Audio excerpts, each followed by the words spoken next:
Kept in the Dark by Nina Bawden. Read by Carole Boyd. Chapter 1. "David's coming next weekend," Grandpa said.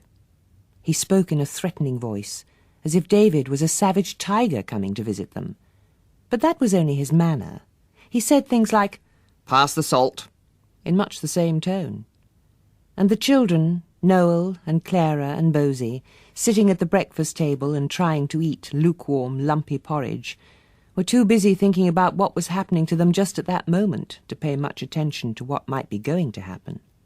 Too busy listening to the sounds their mother was making upstairs, the to and fro of her feet on the polished boards of the bedroom above, as she took her clothes out of the closet, packing her suitcase, preparing to leave them.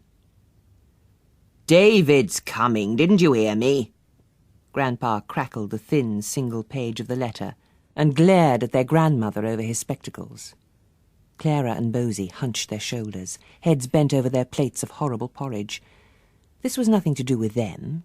They didn't know who David was, after all. Only Noel, the oldest, saw his grandmother draw a sharp breath and blink. She had naked-looking, shiny eyes, and her wrinkled lids came down like shutters. Like a lizard blinking, Noel thought, and wanted to laugh suddenly, because Liz was what she'd asked the children to call her. Elizabeth was her name, of course, but Liz was short for lizard, too. And she had a habit of staying very still, motionless, except for blinking occasionally, and then scuttling quickly off through a door, out of sight. A habit, perhaps, that years of living with Grandpa had taught her. Keep quiet, lie low, hide. Was she scared of Grandpa? Noel guessed that she might be, but it was only a guess. This was the first time Noel and Clara and Bosie had met their grandparents, the first time they'd ever been in their house, and there was no reason, Noel told himself, to be afraid of a person just because he had a big, mottled red and blue face, a loud voice, and hard, heavy, cold hands. Last night, when they came, as they stood in the hall, he had looked at them for some time in silence, then touched each of their heads in turn with his stiff, chilly fingers, before saying slowly, on a long, drawn-out breath, "Ah, here we are then, the little children of the poor." Noel had seen his mother frown, but she'd said nothing, as Liz, his grandmother, said nothing now. Grandpa growled at her. "You've no objection, I take it. Liberty Hall. Let them all come. Isn't that how you like it?" Liz still didn't answer. She blinked, her lizard's sudden blink, and put her hand down to touch the old dog, a black Labrador that sat at her feet, leaning against her, grey muzzle propped on her knee. Grandpa said, "David's had a rough time, it seems. Things haven't been easy." "Not for anyone lately, have they, old fellow?" Though Grandma Liz appeared to be addressing this remark to the dog, fondling his ears and gazing into his mild, milky eyes, there was a note in her voice as if she were warning Grandpa to be kind, to be careful. "Ah," he said. All right. Point taken." After that, no one spoke for a minute. The dining-room door stood wide open, and the listening children heard the two sharp clicks as their mother fastened her suitcase. Noel and Clara looked at each other. Bosie slid off his chair. Grandpa thumped the table and made the cups dance. "Ambrose, sit down. Finish your breakfast." "I have finished," Bosie said. "All I want. I know porridge is good for you, but I don't really like it." And he was out of the room before Grandpa could speak again, thudding up the stairs. Liz said, "Perhaps you should go, Noel. Your mother's case will be heavy for Bosie." "Ambrose," Grandpa said. "For better or worse, not my choice, I can tell you, but the child's name appears to be Ambrose." Clara said, "But Bosie is what he's used to. He's always called Bosie at home." "In Rome, you do what the Romans do," Grandpa said. He laughed, showing a fine set of long, strong yellow teeth. He grinned with these teeth, sharp as old fangs, at Noel and Clara. "And in this bit of Rome, I'm the chief Roman." Since they saw he meant to make a joke, they smiled dutifully. Noel said, "May I leave the table, Grandpa? To help with the suitcase? Apparently you may. It seems that your grandmother has given you her permission. I may be master of the house, but she is mistress at her own table. Yes, sir, Noel said. Thank you, sir. But Bosie was already down the stairs, lugging the case, the weight tugging him sideways. He was willing, but he was only 10 and small for his age. His face was pink with effort, and his eyes were starting tears. When Noel took the case from him, he turned to his mother and hid his face in her side. She had her old coat on, the ancient fox collar turned up, and her face looked narrow and pale in its frame of golden fur. She said, "Hush, Bosie, darling, it's all right. It's going to be all right. Please don't cry. I'll be back very soon, and you'll have a splendid time. This nice big house in the country. You've never lived in the country before. You'll see what fun it can be, all the lovely woods and the fields." Stroking the back of his head, pressing the nape of his neck with her fingers, she looked at Noel and Clara, and managed a small, encouraging smile to try and comfort them too. But when she spoke, they had the feeling that she wasn't really talking to them, but to Grandpa and Liz. She said, "I was always so happy here." Well, that's something, Grandpa said. That's an admission. I suppose we ought to be grateful, even if it's taken you a long time to make it. Still, bygones be bygones, and I won't hold it against you. Not bar the door. Our house has always been open to you, even though you chose not to enter it. Now that you've changed your mind, if only to suit yourself, you're welcome to stay. What's to stop you? David's coming, but there's plenty of room. He can sleep in the attic. "Who's David?" she asked without interest. She shook her head and sighed. Clara said, "She has to be with Dad, Grandpa. He'd be lonely without her. It'll be bad enough for him being lonely for us." A man should be a man, in my opinion, Grandpa said. Support his wife and children. If he can't do that, then he shouldn't whine. Clara turned red. She opened her mouth, then closed it again, dumb with rage. Her mother said quickly, "He's done his best. Now he's ill, and I have to look after him, and you have to look after Noel and Clara and Bosie. I know it's a nuisance, a fearful intrusion into your comfortable life, and if I had any alternative, I would have taken it, but there's no one else I could turn to. I'm sorry." She didn't sound sorry. She was as angry as Clara. "That's enough!" Grandpa shouted, getting up from the table and advancing towards her. "Do what you want to do. Make your bed, lie on it, but please don't insult me. I know my duty, I hope, and I'll do it." "Duty?" she said. "That's a cold word to use about your own grandchildren." "What else do you expect?" "Love," she said. "Kindness." And to the children's amazement, she sounded so furious they thought she might fly at him, hit him as she hit their father sometimes when she lost her temper, she stretched up her hands to draw his face down to hers and kissed his rough, purple cheek. She said softly, "Be kind to them. Whatever has happened, whatever I've done, it isn't their fault." He said. "Well." He touched the place where her lips had been, as if to hold the kiss there. Then said, mumbled rather, "Anything you need, any help, you've only to ask." "Oh, no," she said, brisk again, backing away from him, smiling brightly. "You're doing quite enough, thank you." Chapter 2. The children went with her out to the car. It looked small and dirty on the white gravel drive, like a battered toy someone had abandoned. Bosie said, "Grandpa has a Bentley. I saw it last night when I put my bike in the garage. Do you think he'll take us out in it?" "If he still drives. He's very old, Bosie." She opened the car door, took the suitcase from Noel and threw it on the back seat. Then, looking at the three of them standing round her, "They're both old," she said. "Don't forget that. About as old as a century. Grandpa is over 80. Your grandmother is a year or two younger, maybe 3 years. I've forgotten exactly." "She asked us to call her Liz," Bosie said. "I thought that was funny." "Maybe she doesn't feel like being a grandmother. She hasn't had much practice at being one, has she? I expect she feels a bit shy with you." Noel wanted to cry. He could feel the tears swelling up. To stop them, he said with a silly laugh, "Liz, short for lizard. That's what I thought of, so skinny and wrinkled and quick." "That's not very kind, is it, Noel?" Clara rushed to defend him. "It's not unkind either. Just what he thinks she looks like. He hasn't said it to her, so don't be mean, Mum." "Sorry," she said at once, apologising, but to Clara, not Noel. He saw this resentfully. Then she said, smiling at him, "She used to be very pretty. When I was your age, I thought she was beautiful." She hugged them in turn, an extra tight squeeze for Bosie, the baby. She got into the car, closed the door with a slam, switched on the engine, wound down the window. "Now, no point in hanging about. You'll get cold, and I've got a long drive to London. Any last questions?" Though she sounded cheerful, it seemed to Noel that she was watching them sadly. He would be sad, he thought, saying goodbye to his children.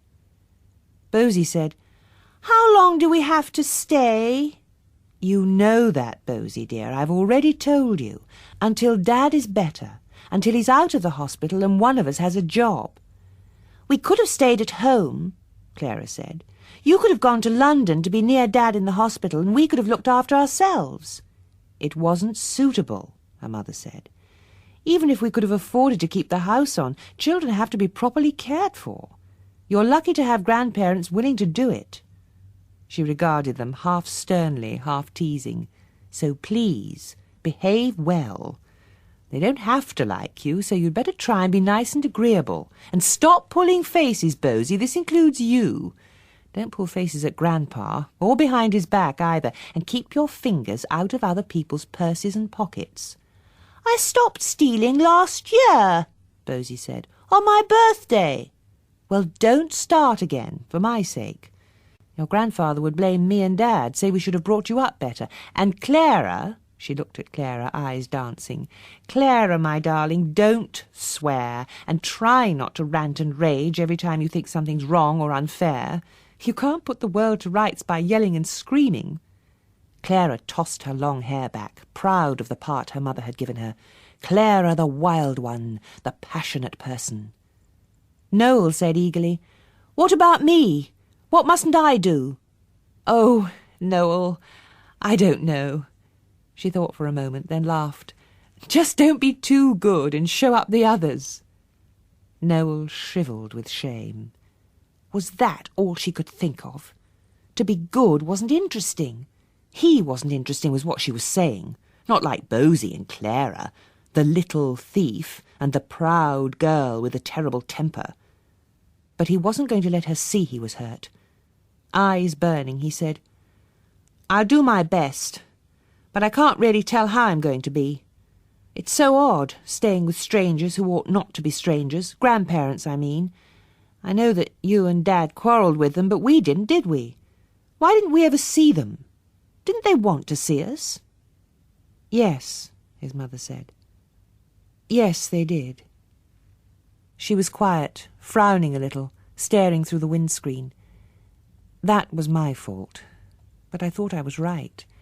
They didn't like Dad, didn't want me to marry him, and when I did, Grandpa refused to see him, so I wouldn't come here alone, or let you come either.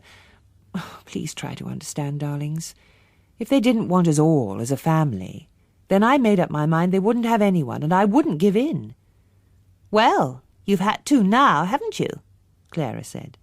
She laughed as if this was funny, but Noel knew from the way her eyes had turned from bright, piercing blue to a dark, smoky colour that she was beginning to boil up inside. "You shouldn't have said that," Noel told her when the rusty old car had shot off down the drive, backfiring and spluttering. "I think she was crying." "Serve her right," Clara said. "Leaving us?" Her eyes were still stormy. She kicked at the gravel. "Grown-ups are horrible. Always expecting you to understand how they feel. Please try to understand, darlings. Bloody hell, why should we bother? It's nothing to do with us, is it? Mum and Dad quarrelling with Grandpa and keeping it up all these years, and not really explaining. That's something else horrible about grown-ups. They only ever tell you half of a thing. The interesting bits are always kept secret. Why didn't Grandpa like Dad?" "He's an actor, and he's poor, and he's Jewish." Noel was surprised to find he was quite sure of this, even though no one had ever said it in front of him. Perhaps there were some things you knew without being told. He said, "None of these are important to any sensible person, but I don't know about Grandpa." He saw him in his mind's eye, red-faced and bellowing. "I should think he likes things his own way." "He's a bully," Clara said, setting her jaw, looking forward to fighting him. "He's rich," Bosie said, very respectfully. "Greedy," Clara said. "That's what you are, greedy Bosie, always looking for handouts." "People at school used to have grandparents who gave them nice presents," Bosie said. "Birthdays and Christmas, and in-between presents." "I shouldn't expect them from Grandpa and Liz," Noel said. "They've got to feed us and pay for us. Everything costs a lot nowadays." He thought of the last awful few weeks before Dad saw the doctor and went into hospital, the bills coming in and the mortgage, and Dad sitting slumped in a chair, hands over his face, defeated and weeping. Noel said, "Even without us, Grandpa must have a lot of expenses. It's a huge house." They turned to look at it. When they arrived last night, it had been dark. They'd been aware of the heavy bulk of the house looming up and around them, but although later on Grandpa had taken Bosie round the back to put his bike in the garage, all Noel and Clara had seen of the outside had been the steps leading up to the front door and the crouching stone lions that flanked them.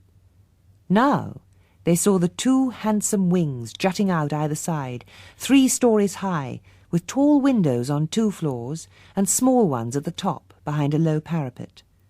Some of the windows had white wooden shutters fastened across inside the glass. They made the house look empty, locked up to keep burglars out, or to keep people in, like a prison. "I don't suppose they use all the rooms," Noel said. "Just 2 people."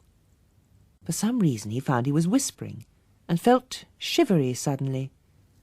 Perhaps it was the lonely look of the house, surrounded by the tall trees of the overgrown garden, no other houses in sight, or just the cold, still, lowering day, a silent, grey, woolly sky, and no sun. Bosie said, whispering too, "Don't be scared, Noel. It makes me feel scary." He moved close to his brother and said in a hoarse little voice, "I was scared in the night. There's a cupboard in my room full of newspapers tied up in bundles, and I can't shut the door. I tried, but the newspapers kept pushing it open.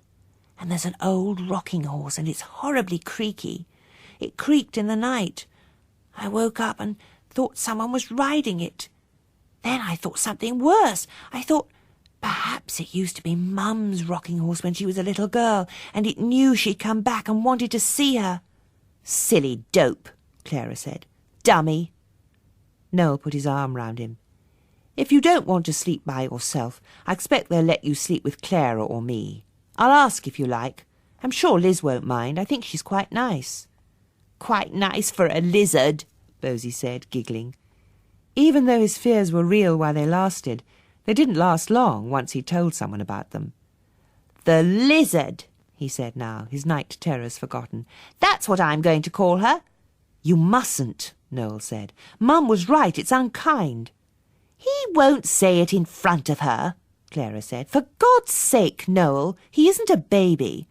And I don't want him sleeping in my room, keeping me awake with his snuffling, crawling into my bed when he's had a bad dream, and making me go to the lavatory with him in case snakes slither up the bowl and sink poisoned fangs in his bottom." "That's not fair. I never said about snakes in the night time. I never sit on the seat then. I only just go to pee." "Well, witches with black wings coming out of the cistern. Whatever it is, you're not really frightened. You just make it up because you want company, and I want to be private.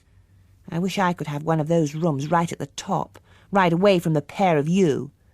"You wouldn't be private there long," Noel said.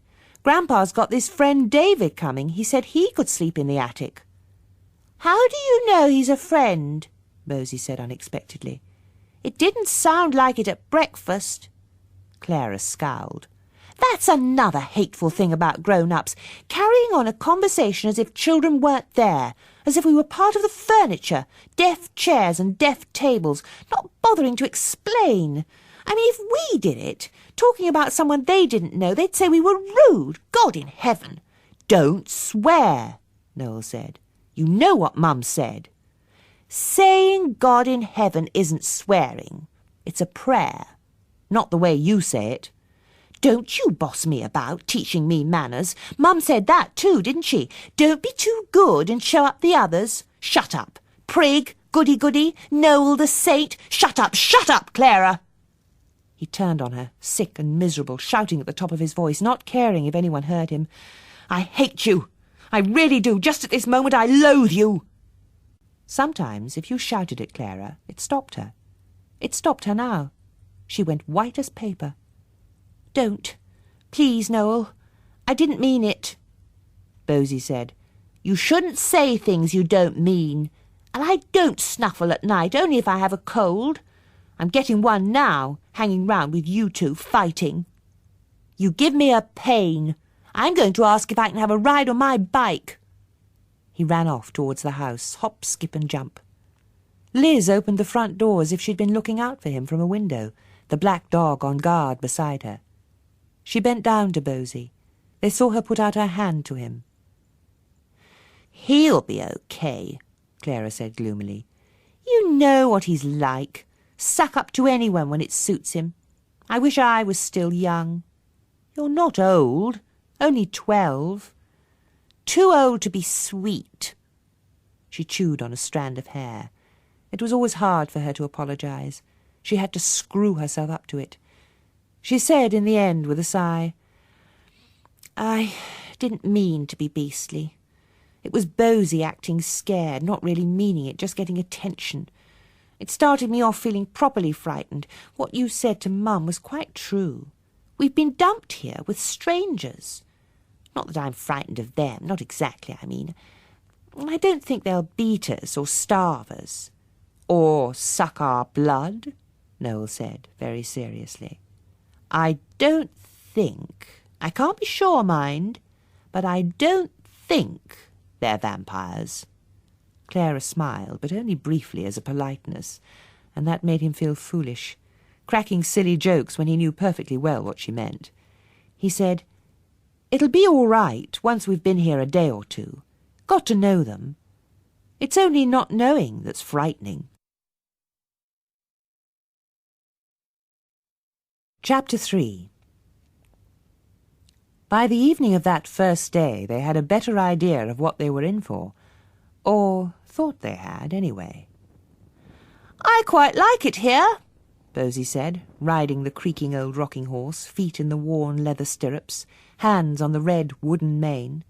Better than home, with Dad moaning and groaning. I know he was ill and couldn't help crying, but it did get a bit boring. Noel and Clara, on their knees in front of the cupboard in Bosie's bedroom, trying to pack the bundles of yellowing newspapers tighter so that the door wouldn't creep open and scare him, sat back on their heels and looked at each other. Cold-hearted Bosie. But he'd only said what they both secretly felt, so they didn't reproach him. All Noel said was, Just don't say that to Grandpa. I mean, not the bit about Dad. Grandpa would think he was feeble. Bosie rocked the horse faster. You don't need to tell me. I know about Grandpa. Soon after their mother had left, he had fallen off his bike on the gravel and bawled like a calf. Stop that noise, Ambrose! Grandpa had shouted, so loudly and sternly that he had stopped Bosie mid-wail. And though his cut knee had hurt even more when Grandpa had bathed it, picking out the small chips of stone with hard, chilly fingers while Liz hovered, distracted and anxious, with disinfectant and bandages, Bosie had endured the pain silently. Good lad, Grandpa had said when it was over. Keep a stiff upper lip, that's the ticket. You're a man. Remember that, Ambrose. Only girls cry. Not this girl. I never cry, Clara said, her eyes smouldering. But Grandpa merely nodded absently, only half hearing her. He had set ideas about children. Good manners were important for both boys and girls, standing up when grown-ups came into the room, and doing what they were told when they were told at the double. But only boys had to be brave. Boys didn't cry, or do women's work. Later on, finding Bosie making a cake in the kitchen, expertly beating up egg whites, he watched him with a grimly astonished expression. "Who set you onto that caper?" he growled, as Bosie folded the snowy froth into the rest of the mixture. Liz said I could make a cake as a treat because I'd hurt my poor knee. Grandpa's stiff, speckly eyebrows shot up. Funny sort of treat for a boy. Oh, I like cooking, Bosie said. When Mum and Dad were both working, I used to cook supper for when they came back from the theatre. Casseroles and jacket potatoes I could leave in the oven. And when we had lodgers, to help with the mortgage, I used to cook for them sometimes. He smiled at Grandpa with pride. My dad says I've got natural talent. I'm going to be a chef when I grow up. Good grief, Grandpa said. The red lumps on his cheeks darkened to crimson. He looked at Clara and Noel, who were waiting for Bosie to finish so they could lick out the bowl. And what about you two? Going on the stage, are you? Or taking up dressmaking? Clara said, I'm going to be a lawyer, or perhaps a politician, not a backbencher, though. I'd want to be someone important and powerful, like a prime minister. But I haven't made up my mind yet. Grandpa said. Well, you've plenty of time. But he was looking at Noel. Noel said, I think I'd like to go into a bank. I'm quite good at figures, but I don't really mind so long as I can work in the daytime and come home at night to be with my family. He'd been thinking about this for a long time. Their old house, rented to strangers until Dad was better, backed onto the railway line. Last summer, swinging on the fence in the evenings, watching the trains from the city curve round the bend through the cutting, he'd imagined himself a grown man, walking home from the station, his children running to meet him. No faces or names, just little kids, 3 or 4 of them, holding their arms up, eager for kisses, for him to carry them up to bed and read them stories. A safe, happy dream he had kept to himself, very private. But now, with Grandpa's baffled gaze bent upon him, he felt deeply uncomfortable. If Grandpa had guessed, he would surely despise him, bark at him angrily.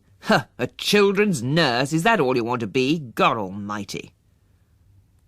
But his grandfather said, with sudden, surprising gentleness, Well, that fits, I suppose, in the circumstances.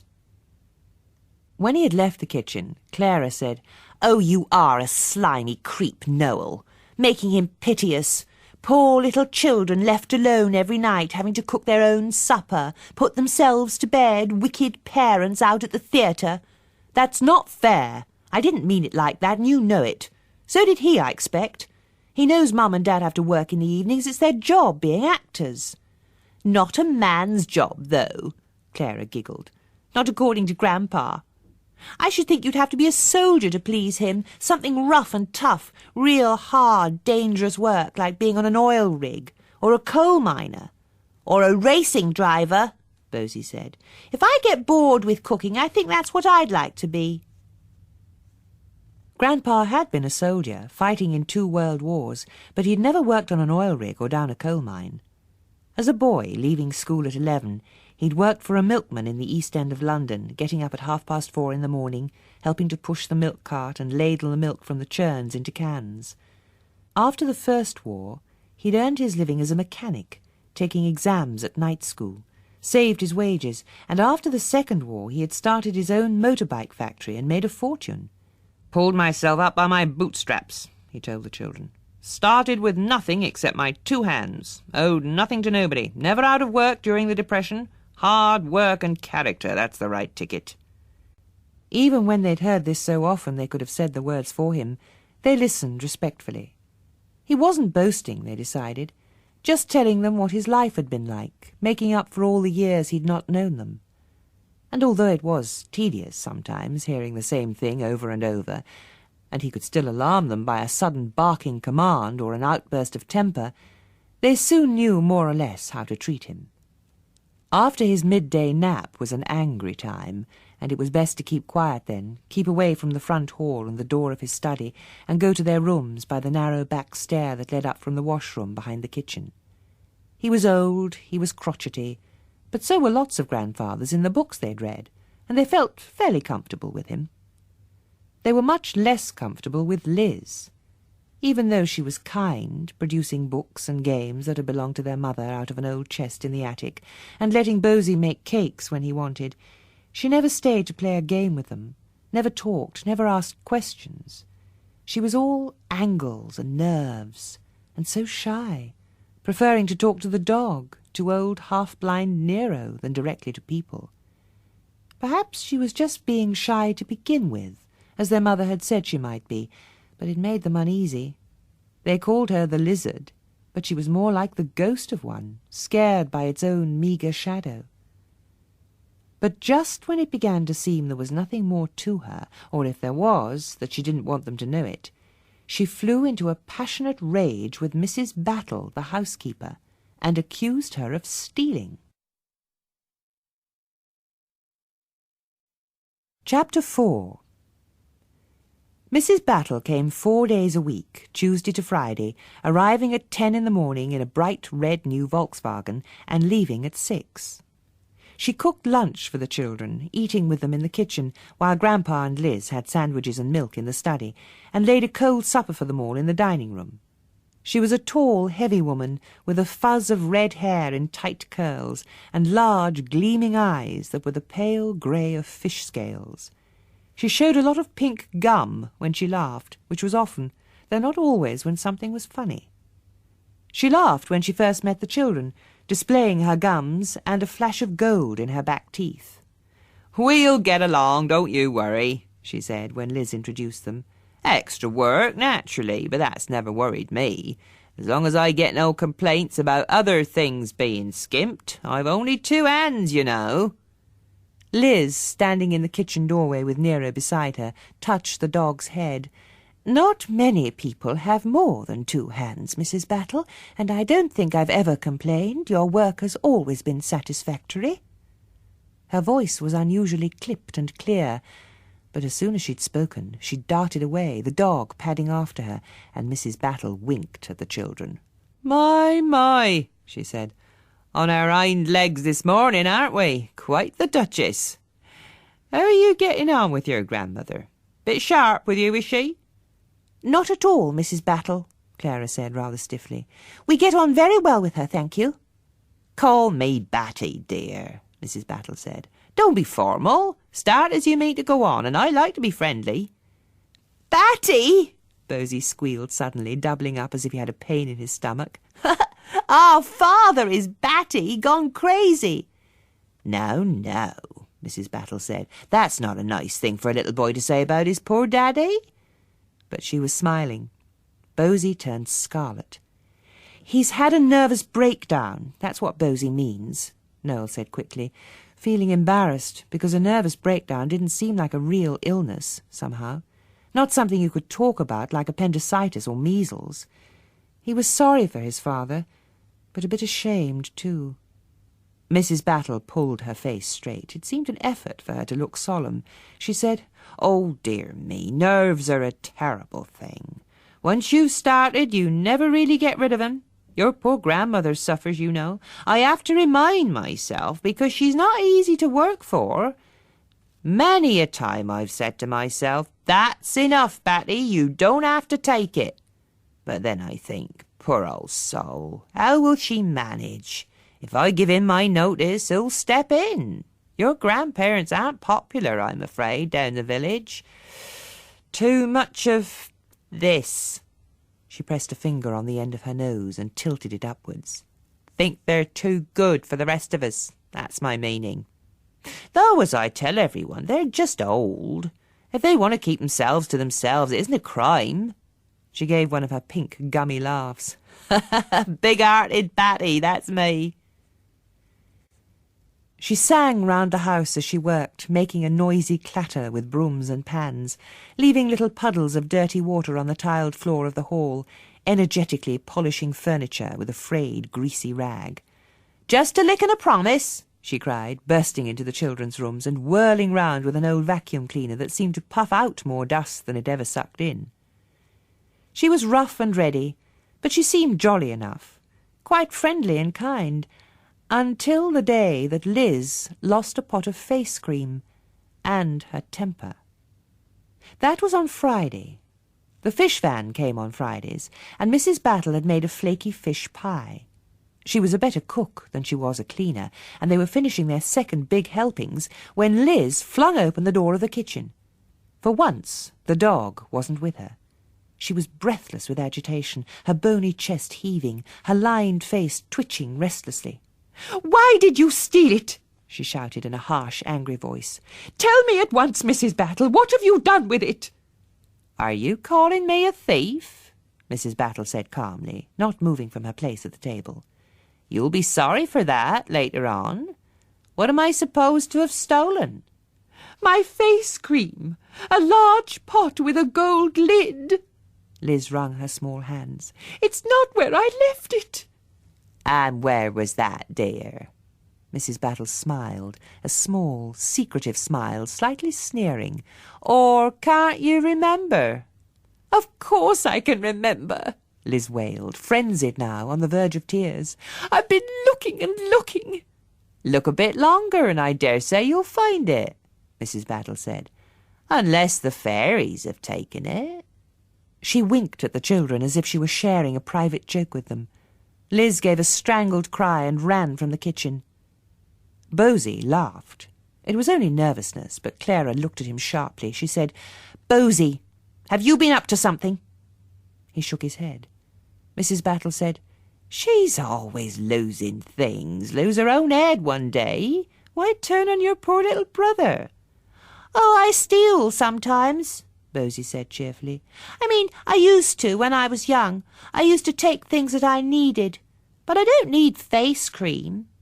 "Nor does she," Mrs. Battle said. "Fat lot of good face cream will do her. I've seen her laying it on, hoping for miracles.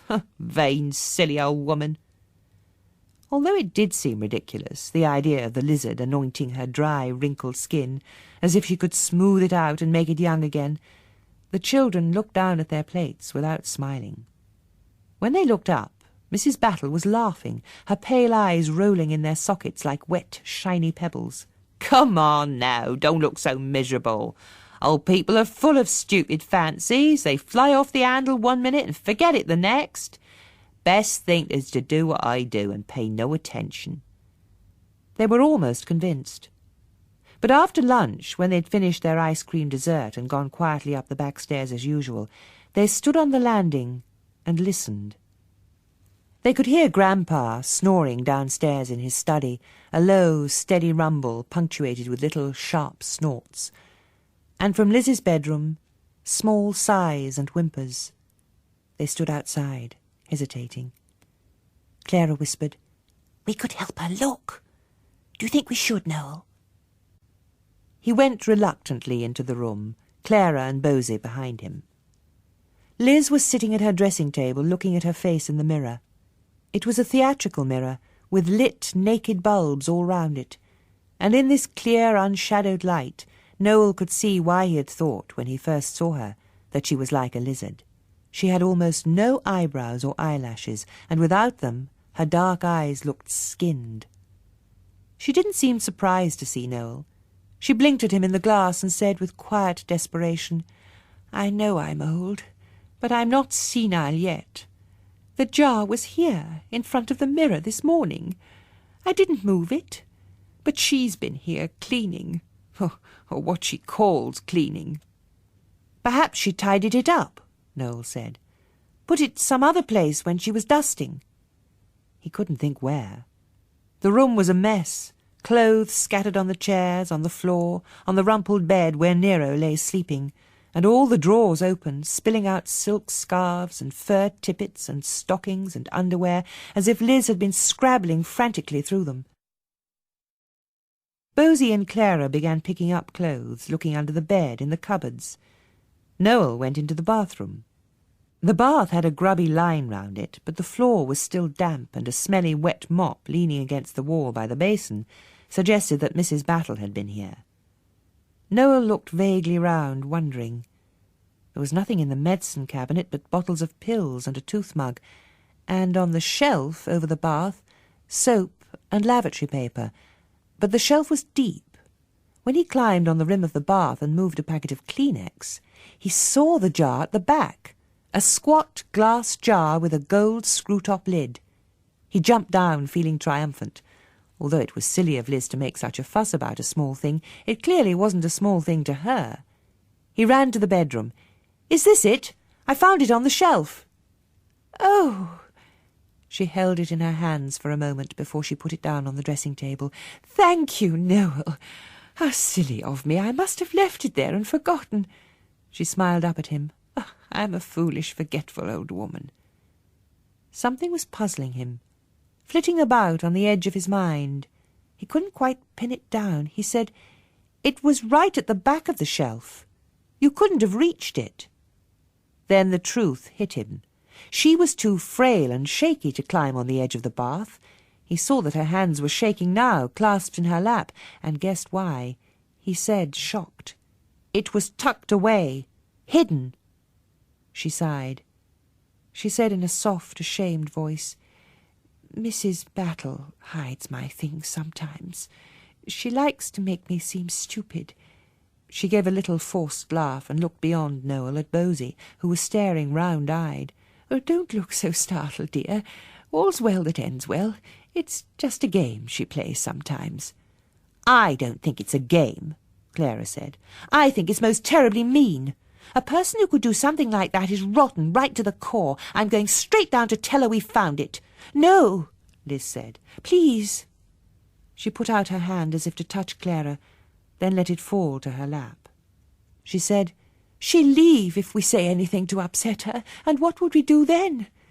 When we bought this house, just after the war, when your mother was little, we had 2 maids and a gardener, but now times have changed, and it's hard to get help a place this size, so far from the village. No one else would come if she left. All the other women she knows make much more money at the frozen food factory." "That's what she tells you," Clara said hotly. "It may be true, dear. Even if it isn't, your grandfather wouldn't want someone new. He doesn't like change." Bosie said, "If Grandpa knew she was horrible to you, he'd put a stop to it. He'd be terribly angry." "That's why he mustn't know, Bosie. It's bad for him to get angry. It puts up his blood pressure. Besides, he'd be angry with me for being such an old silly. I get so stupidly fussed when I lose things." She caught her breath and looked grave. "I shouldn't have accused her of stealing." "She did steal in a way," Noel said. "She took your face cream and hid it."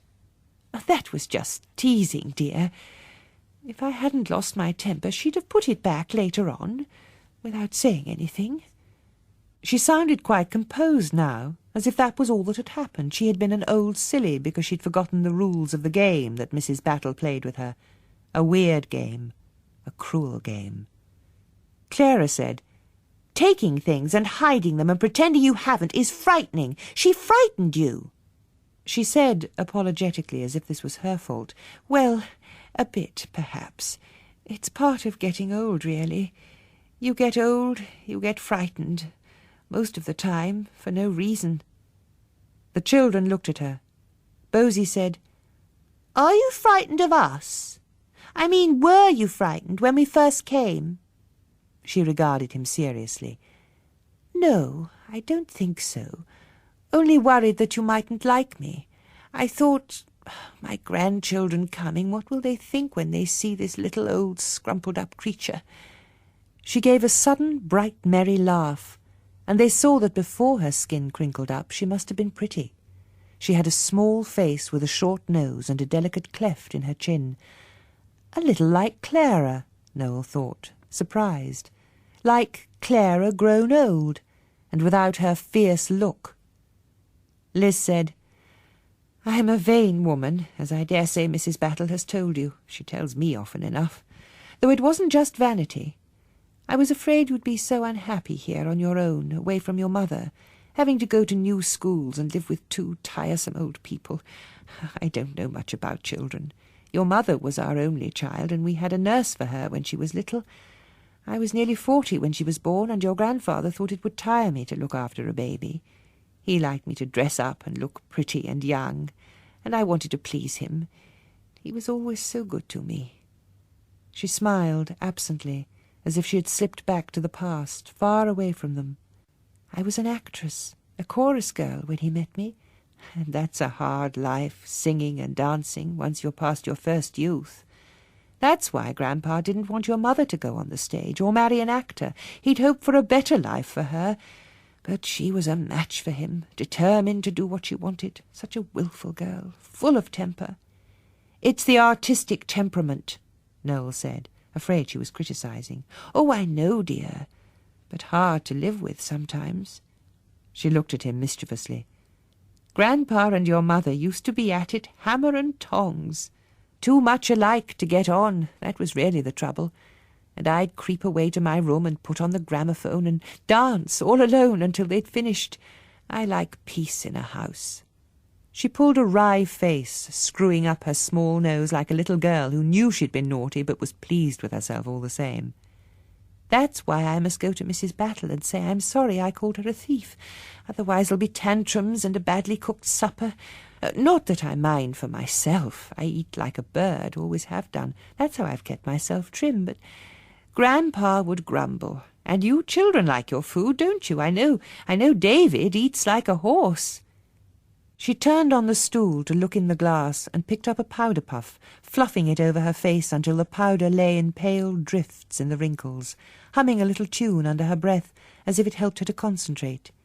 She dabbed a patch of rouge on each cheekbone, a bright scarlet penny, drew a lipstick bow on her thin upper lip and a brown pencil line where her eyebrows would be if she had them, and when she'd finished she smiled at her reflection, as if she felt tender towards it. The children felt awkward, out of place and forgotten. Only Bosie had the courage to ask what they all wanted to know. "Who's David?"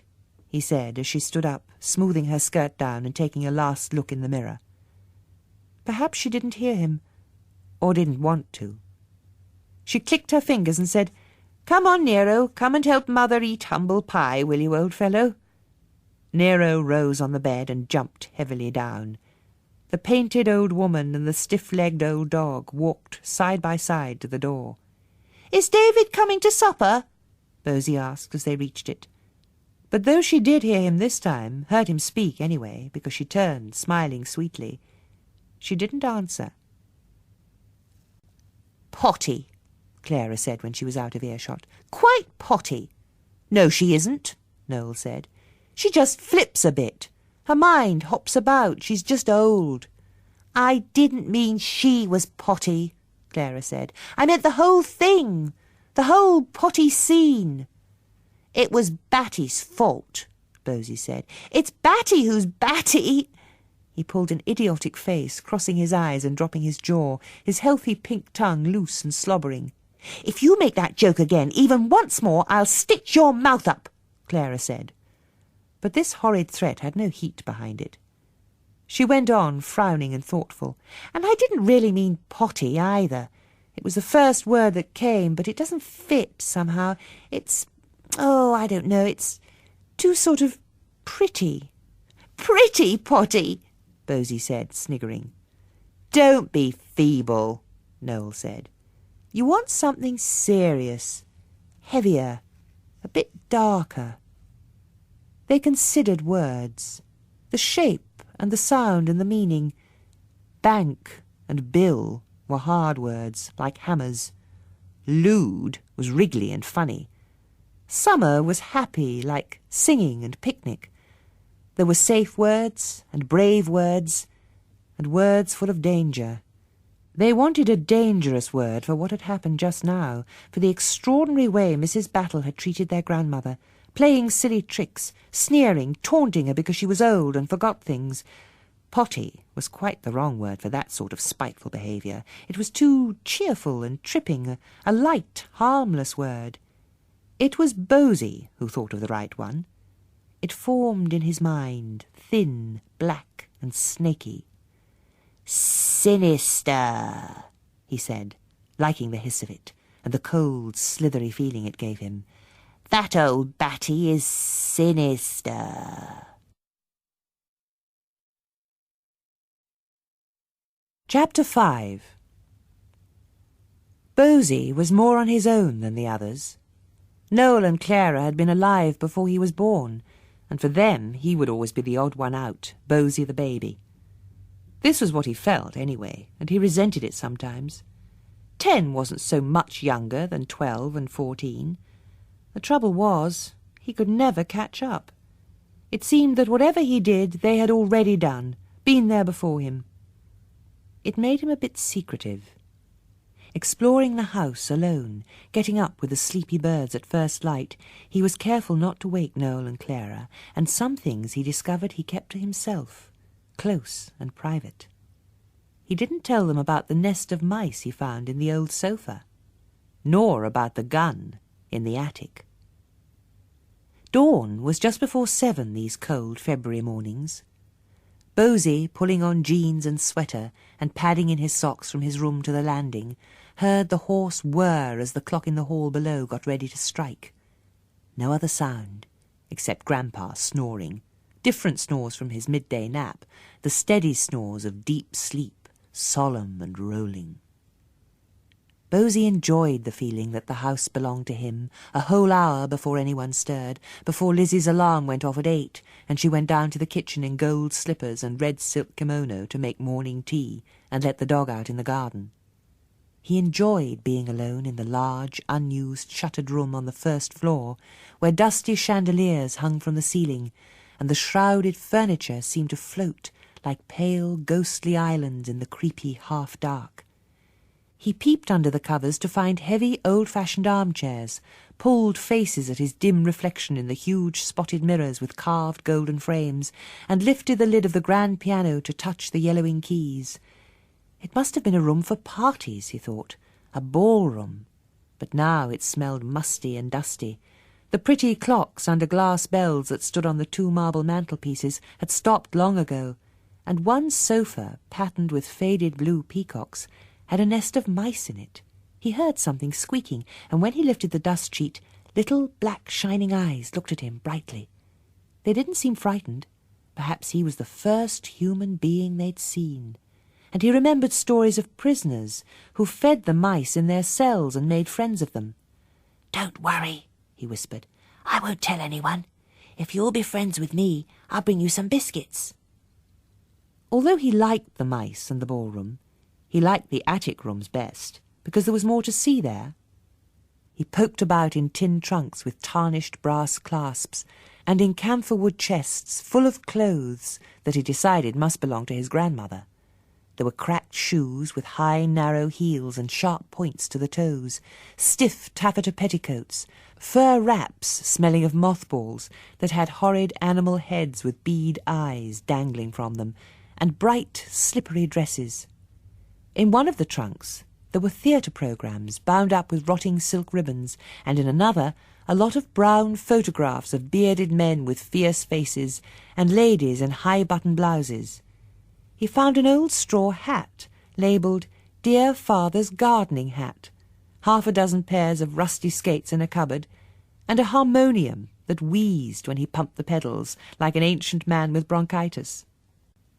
There were 5 attics, all leading into each other, but only one that was properly furnished for someone to sleep in, an iron-frame bed, a chest of drawers, rugs on the floor, and a rocking-chair with a tapestry seat. There was a doll's house in this room, too, and a big roll-top desk. The doll's house was locked, the hasp at the side secured by a small padlock, but the desk was open. Bosie thought it was empty at first, nothing in the pigeonholes except dust and a few paper clips, until he discovered the flat, sliding partition. It was stiff, and he had to poke and prod with the point of his knife before he could budge it. The cavity beneath was crammed full of old papers, letters and old documents written in black ink on thick paper, none of which looked very interesting, and right at the bottom, the gun. It was in a brown leather holster. Bosie took it out carefully. He'd never seen a real gun before, a revolver, and he played with it, aiming at the pigeons that strutted on the parapet outside the window and pretending to be a bank robber, pulling the collar of his sweater up to cover the lower part of his face and hissing, "Hand over the money, or I'll shoot daylight through you." Then he wondered if the gun was loaded. He didn't know how to find out, and he was afraid it might go off by accident, so he put it back in the holster and hid it where he had found it, under the papers. He closed the partition and the roll top of the desk, feeling excited and furtive. Clara and Noel would say he'd been nosy, looking through Grandpa's desk, Grandpa's papers, nosy Bosie. Well, he wouldn't give them the pleasure. He wouldn't tell them he'd found Grandpa's gun. Was it Grandpa's gun? The gun he had had in the war when he'd been a soldier. Had he killed someone with it? The war had been over a long time, 40 years nearly. If Grandpa had put the gun away in the desk all that time ago, he'd probably forgotten by now. The thought that he was the only one who knew it was there made Bosie shiver a little, quite pleasantly. "Sinister," he said to himself on Saturday morning, pleased to find another use for this good, slithery word as he stood outside the house, looking up at the attic and thinking of the gun, the instrument of death hidden there. Bosie's sinister secret. Rain had kept them indoors all the week, but it had turned cold and dry in the night, and the grass bristled with hairy frost that squeaked under his feet as he pushed his way through the tangled garden, through the thickets of saplings that had grown up round the trees. Away from the lawn and the bed of rose bushes that Liz still kept weeded, whippy branches closed over his head and behind him, and beneath the crisp, frosty surface the ground was soggy with rotting leaves. Almost like being lost in a wild wood, he thought, not a garden, until he came upon a little glade, with a statue of a naked girl clothed with dark spotted ivy and a pair of tall iron gates just beyond her. The gates were locked, but there was no fence or lawn either side, and so he went round them, finding a narrow path that sloped sharply down into a deep, overgrown dell. He slipped on the path, on icy mud, trying to hold on to the branches that flicked his face, and slid down, scratched and dirty, to a brown, silted-up pond at the bottom, with a dead tree lying across it. He stood on the damp, reedy edge of the pond and looked up. Trees hid the sky and almost concealed a small house, high up on the other side of the dell. He crossed the pond, balancing on the dead tree, and climbed up. There were a few rough wooden steps, but it was still a steep climb, and by the time he reached the little house he was panting. It was a summer house, with a porch that faced down into the dell. Once, perhaps, people had sat here enjoying the view, but now the basket chairs were filthy and sagging, the wooden floor was rotten, and even the lacy iron steps were broken in places. No one could have been here for ages and ages, Bosie thought, holding his breath as he pushed at the door. He must be the first person in years. But he wasn't. Someone else was already there.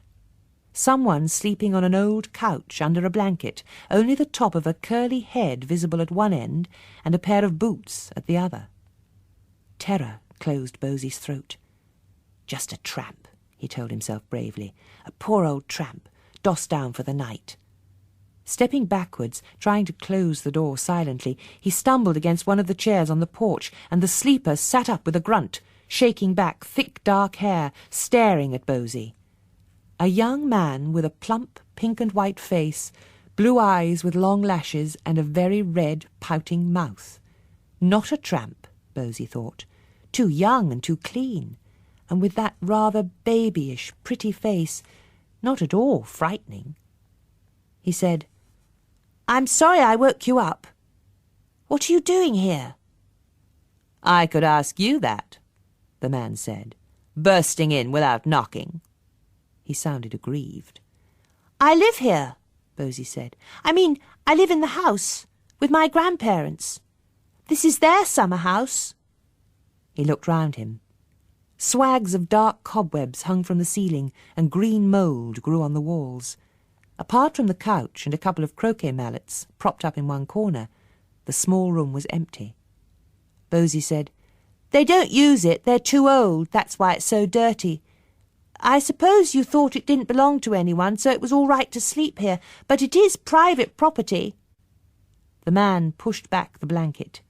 He swung his legs over the side of the couch and stood up, stretching his arms high above his head, yawning hugely. His sweater rose up as he stretched, exposing a large expanse of very white skin and very pink navel. When he put his arms down, his navel disappeared in a crease, and his belly rolled over the belt of his jeans. He tugged at his sweater and patted his stomach. He said, "I'm not trespassing, Ambrose. Just being considerate. The truck dropped me off in the village at 3 in the morning, and I didn't want to wake everyone up. That sort of thing starts you off on the wrong foot. You are Ambrose, aren't you?" "Only Grandpa calls me that. Everyone else calls me Bosie. How do you know who I am?" "Oh, I know a lot of things. This one was easy. You're the younger boy, aren't you?" Through his long lashes, the fat young man's eyes sparkled like water with the sun shining on it. "You see, I know about you, but you don't know about me. You've been kept in the dark." Bosie understood suddenly. "You're David. Grandpa said David was coming." He laughed. "I bet that's all he said, though. Sly old fox. Still, it'll do for a start. How are the old folks? And how's Batty? Good old Batty. She'll be pleased to see me, even if they aren't so keen." "I don't know. I expect so," Bosie said, feeling confused. David looked at him, smiling with some private amusement. "Never mind. You and I will be chums, won't we, Bosie? Help me tidy up for a start." He didn't need help.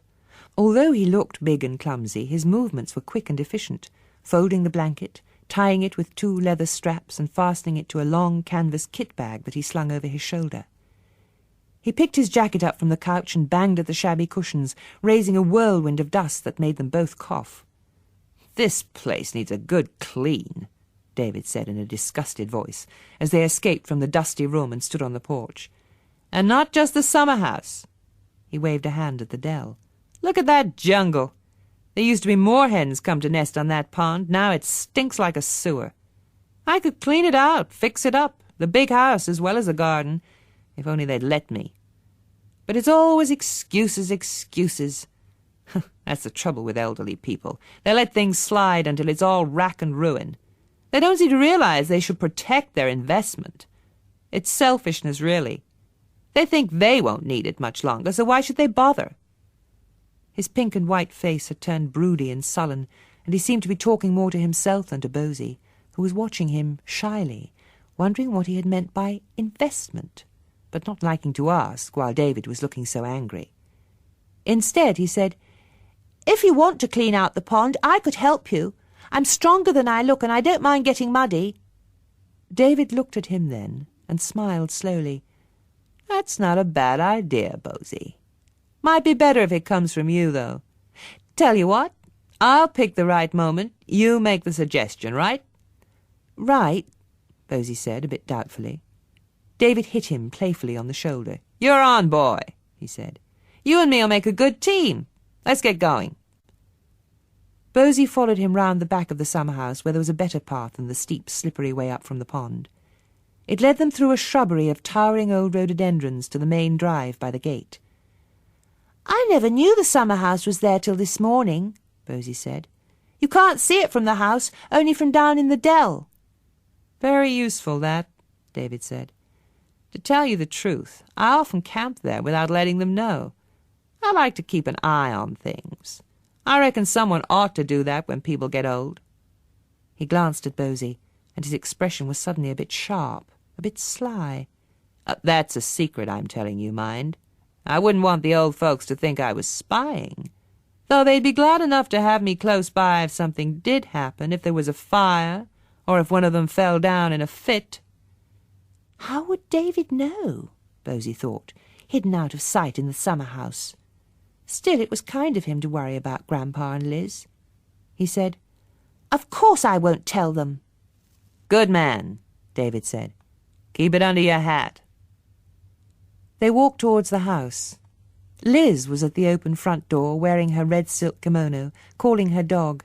"Nero! Nero! Come here, old fellow!" Nero blundered out of the bushes in front of Bosie, banging clumsily against his legs, making him totter. David caught his arm, steadying him, and said, as Nero cantered heavily down the drive, throwing out his back legs, "Time that old dog was put down. Deaf, almost blind, he could do someone a serious injury." "But Liz loves him," Bosie protested, watching his grandmother bend down to fondle him, taking his head in her hands, murmuring to him. Although she must have seen David and Bosie, she ignored them until they were standing in front of her. Then she looked at David and said, "Oh, it's you, is it?" It seemed a cold welcome. But David was smiling. He kissed her heartily on both cheeks, making a wet, smacking sound, and said, "How are you, grandmother?" She flinched back, jerking her small body away from him. Her face was wizened and ugly above her beautiful gown. She said, "How dare you call me that, David? How many times do I have to tell you?" Chapter 6. All Clara heard coming downstairs at that moment was the tail end of Liz's last sentence and the bitter tone of her voice. She didn't know why Liz was so angry, and seeing David's hurt face over her grandmother's hunched, bony shoulder didn't care either. David had looked like a man to Bosie, but he looked like a boy to her, a big, blushing, vulnerable boy, not much older than she was. She flew to protect him. "What's the matter? Why are you all standing here in the cold with the door open? Liz, you'll catch your death in that thin kimono. You ought to wear something more sensible these winter mornings." She smiled brightly at David as if she'd only just noticed him. "Oh, hello there. Hi, why didn't you come in?" Liz turned. She said, cold and controlled now, "Clara, dear, this is David. I'm about to make him some breakfast. Since he has arrived so unsuitably early, we'll eat in the kitchen. We won't wait for Grandpa and Noel." She pranced off in her silly, pretty gold slippers and closed the kitchen door with a bang. Clara said, laughing, "Don't pay any attention. She flies up and down. What got into her this time?" David stepped into the hall, put his kit bag down and rubbed at his shoulder. His red mouth was trembling. He said, "I shouldn't have come. I can see that. I keep hoping each time, try to please her, but she never gives me a chance. I don't know what I've done to make her hate me so much." "I'm sure she doesn't hate you," Clara said, feeling uncomfortable.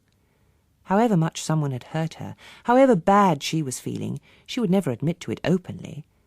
But perhaps it was wrong to be stiff and proud. David was just a very honest person, she decided, determined to like him. Bosie said, "She was only cross because she didn't like you calling her grandmother. She even makes us call her Liz, and we're her grandchildren." David smiled. There was something odd about his smile, Clara thought, as if he knew something they didn't. But all he said was, "Thanks for the advice. You're a pal, Bosie." Bosie wriggled with pleasure. He said, "Liz really is silly to mind. Old people are often called Granny or Grandad by people who aren't their relations. Conductors on buses say, 'Come along, Grandad,' when an old man is slow getting on. It's meant to be friendly." David sighed. Clara thought it might make him feel better if she changed the conversation politely. "Did you have a good journey?" she asked. "Did you come by train or by bus?" "Oh, I can't afford that kind of luxury." David sounded almost offended, as if Clara ought to have known this. "I got a lift on a truck. Not the way I would wish to travel, but beggars can't be choosers, you know." Clara wondered if he really were poor. David's had a rough time, was what Grandpa had said at breakfast on their first day, but he didn't look like a beggar. He was wearing a good leather jacket with silver studs on the shoulders, and his fringed cowboy boots looked expensive. Perhaps he'd used all his money on smart clothes to come on this visit, hoping to impress Liz. Poor David. She said, "Are you hungry?" "What do you think?" He smiled at her properly, a beautiful, full, glowing smile, blue eyes shining. He certainly ate as if he were famished. Bosie cooked him a second helping of eggs and bacon, and he ate almost a whole loaf of bread, wiping his plate so clean it might have come straight from the dishwasher, first with the bread, then with his finger. When he'd finished, he sat back and belched. Although it was a delicate belch, and he put his hand over his mouth to conceal it, Clara was glad that Grandpa, with his fixed ideas about table manners, wasn't there to see. She said, excusing him in case Liz disapproved too, "You must have been starving." He watched her through his long lashes. "That was my first meal for a couple of days, apart from some sandwiches the truck driver gave me, and they tasted of engine oil. I had quite a job getting them down." "Well, I expect you'll make up for it now that you're here," Liz said bracingly. All the time he was eating, she had sat sipping her tea, not eating herself, saying nothing. Now she gave him a small, tight smile, as if to apologize for her unkindness earlier. "I'm going to dress now. Bosie, it's almost 9 o'clock. I'd be grateful if you would see to breakfast for Grandpa and Noel. I'll call them both when I go upstairs. David, you are to sleep in the attic. Clara will see you have clean sheets and towels. I expect you'd like a bath. And please, David—" She stopped, her mouth twitching. "Yes," David said. "Go on. Please, David. What?" Grinning, he put his head on one side, trying to coax her. But whatever she had meant to say, she had decided against it. She set her lips in a thin line and tucked her hands inside her kimono sleeves as if she were cold. "It'll keep," she said, and looked at him, a long, level look, without blinking. Clara liked mysteries, but sometimes not knowing was more exciting than finding out. Although she longed to know more about David, she decided not to ask questions just yet. Where had he come from? Once or twice he'd spoken like an American. Had he been to America? Clara sat in the rocking chair in the attic, hugging the delicious feeling of mystery to her, while she watched David unpack. A dark stranger, she told herself, pushing aside the thought that he would be more romantic and mysterious if he were not quite so fat. After all, in spite of his bulk, he was graceful and quick in his movements, light on his feet as a cat or a dancer. The wide old boards of the attic floor barely creaked under his weight as he emptied his kit bag and carefully refolded his clothes before putting them away in the drawers of the chest. He hung his jacket on the hook on the back of the door, straightened the bed cover, and said, looking round him, "There we are. Not very grand, but everything's shipshape. I can't stand untidiness." "Just as well you're not sleeping with me, then." Clara spoke without thinking, then felt the embarrassing heat rise up in her face. "I mean, my room is such a fearful mess always. Bosie's the only tidy one in our family. Do you mind sleeping up here in the attic? Would you rather be on the first floor? There's only one spare room empty, and I expect Liz wants to keep that in case my mother should come. But Bosie could always move in with Noel." "Grandmother wouldn't like that," he said. "The attic's good enough for David. Servants' quarters, that's where I belong, in her opinion." "I'm sure that's not true. Really, David. Liz just gave us the best rooms because we came first, and because we're going to be here longer than you are. I mean, you've just come for a visit." "How do you know?" He smiled at her, his slow, knowing smile. "If that's what your grandmother thinks, then she may have another think coming." It sounded like a threat. Clara said, puzzled, "I only meant we have to stay until our father is better, and that may be months. We're even going to school here, starting next week. Bosie's going to a school in the village, but Noel and I have to go to the town. It's about 8 miles, too far to walk, but Liz says the school bus passes the gate." Although he nodded, he wasn't really listening. He was looking at himself in the mirror on top of the chest, frowning at his reflection in a preoccupied way. It made Clara chatter on nervously. "Of course, Dad may get better sooner than we think, but he may not be well enough to go to work for a long time, and it's out of sight, out of mind in the theatre. It was all right when both Mum and Dad were in our local repertory company, but they had a bad season last winter and closed down at the end of the summer." David said thoughtfully, still regarding himself in the mirror, arching his neck and jutting his jaw, "I've sometimes thought of taking up acting, the movies or television, but it's hard to decide. The trouble is I'm good at so many things." He turned from the glass and looked at her. "You see, I'm a genius, Clara. That makes it difficult for me. If I take up one thing, then I'm wasting my talents in another direction." Clara laughed, and he looked surprised. she said quickly. I'm sorry. It's just, well, I've never heard anyone say he was a genius before. Perhaps I'm the first one you've met. As a matter of fact, I don't usually tell people because it makes them so jealous. You aren't jealous, are you? He came close to the rocking chair and looked down at her. No, of course not. You're not that kind of crude person. In fact, you're unusually sympathetic and sensitive. I knew it as soon as I saw you. I thought, that's an intelligent and beautiful girl. She'll be on my side. I can trust her. I can trust you, can't I? His blue eyes had an intent, burning look. Clara felt hypnotized. She said in a small, weak voice, Oh, yes, you can. He gave a small, satisfied nod. Good. That's settled then. I may have a lot to put up with here in this house, but I can bear it now that I know you'll stand up for me. He took her hands and pulled her up from the chair. He bent his head until his smooth, pretty face was close to hers. He said, Let's seal the bargain, and kissed her. His lips were soft and a little bit wet. Clara felt his kiss tingle through her. She shivered and tried to pull away, but his hands were on her shoulders now, holding her firmly, and it seemed rude to struggle. She was partly relieved and partly ashamed when Liz said from the doorway, That will do, David.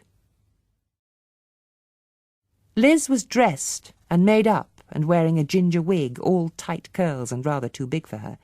She came into the room, Nero beside her. David let Clara go and turned to her, smiling. He said, What's wrong, Grandma? Just a little kiss between cousins? Liz's eyes snapped at him. Cousins? I thought you would at least have the decency to keep your mouth shut about that. David shrugged his shoulders. Okay. But what harm is there in it? I'm not a monster, am I? Or a criminal? Clara has a right to know, hasn't she? Rights, Liz said. She was shaking with temper. The only rights you are concerned with are yours. It's number one with you, first and foremost. Well, your grandfather will tell you what your rights are. He's waiting downstairs, in his study. I hope he'll be kinder than you are, David said. His voice shook as if he were fighting tears.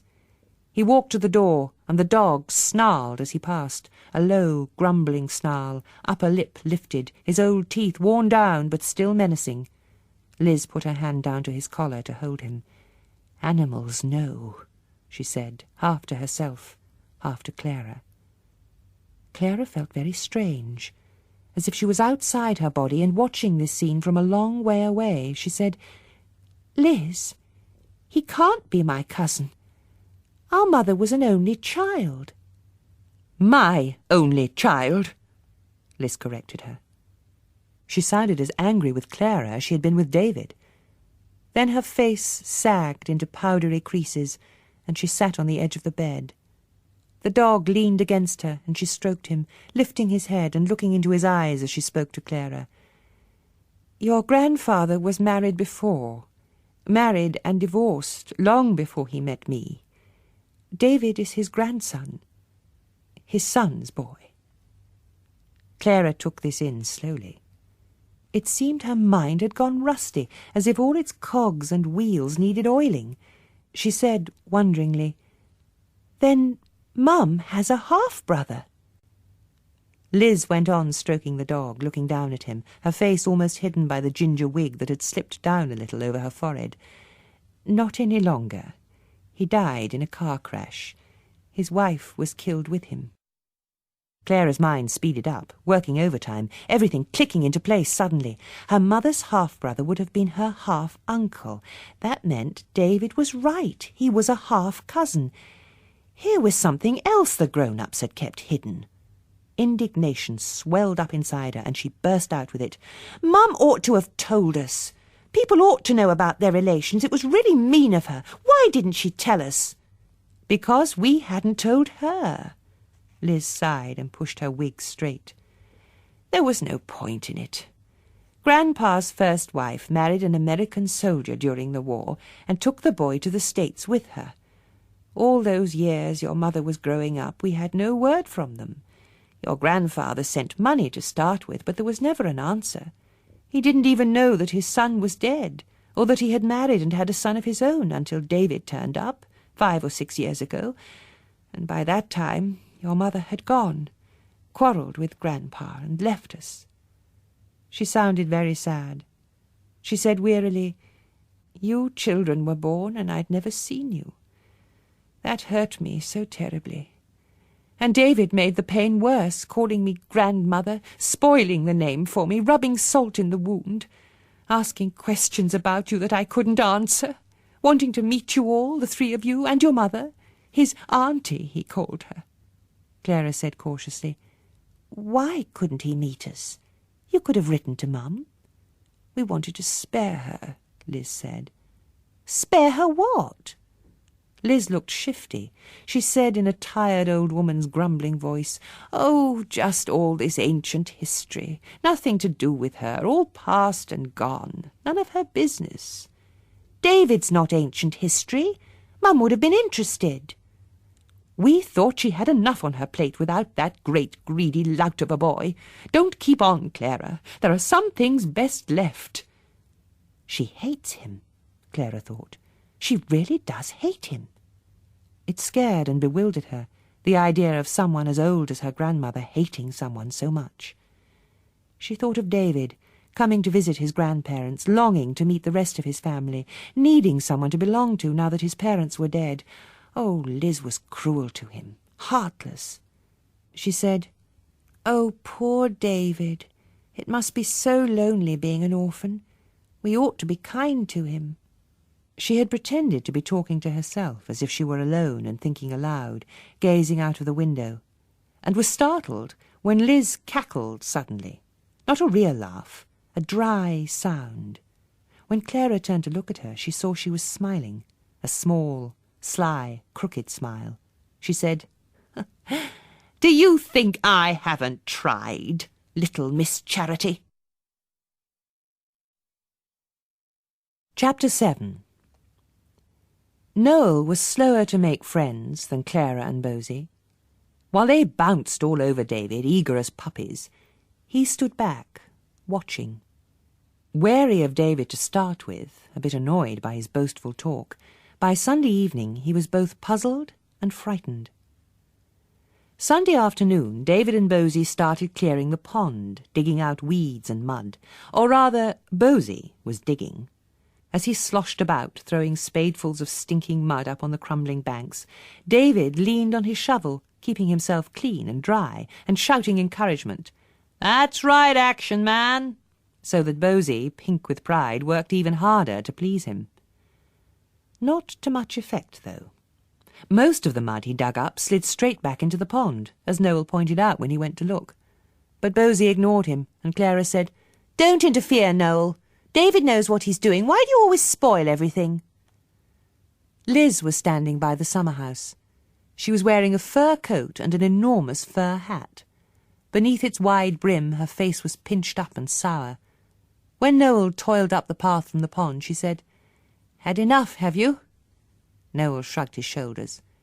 "They don't need me. You'd want a mechanical digger to do anything, really, and some kind of crane to lift off the dead tree. But it keeps Bosie happy. Clara, too, by the look of it. She thinks David is wonderful, doesn't she?" As they walked round the summer house to the drive, Liz pouted playfully at him, putting on her bad little girl look. "I'm afraid Clara's angry with me. She thinks I'm unkind to him." Noel wasn't sure how to answer. Liz was being embarrassing, trying to get him on her side in this childish way, but he felt protective towards her all the same. She was the sort of person you could be irritated by and feel sorry for at the same time. He said, awkwardly, "Clara always sticks up for people." Liz sighed, disappointed. She leaned on the walking stick she always used out of doors and hunched her thin shoulders, switching from little girl to old woman, pretending to be older and frailer than she was to get sympathy. She said in a fretful voice, "I suppose you think he's wonderful, too." "No, not really," Noel said. "I don't really think anything. I don't know him yet, do I?" He didn't want to admit he was jealous. A bit hurt, perhaps, by the scornful way Clara had spoken to him at the pond, but not jealous, not even surprised. He was used to Clara. When she decided to stick up for someone, she didn't care who she kicked in the teeth while she did it. What did surprise him, he thought, looking at his grandmother, who really did seem much older than usual just at this moment, old, small and tired under her thick shining coat, was the way she and Grandpa had acted since David arrived. Liz had been even more lizard-like, darting out of rooms when David came into them, as if she couldn't bear to breathe the same air, and sitting very still at mealtimes, blinking from time to time, but keeping very quiet, hardly eating. And, more surprisingly, Grandpa had been quiet too, not complaining when David ate greedily with his mouth open, or drank with loud slurping noises. He watched David, blue eyes oddly shy under his stiff prawn-whisker eyebrows, and when he did speak to him, he cleared his throat first, and his usually gruff voice was gentle. It was as if some strange spell had turned him overnight from a huffing and puffing old bully into a mild elderly gentleman. Noel said, "I suppose Grandpa must be very fond of David." "Fond?" Liz said. "Fond? What makes you think that?" "Well, I mean, he's his grandson."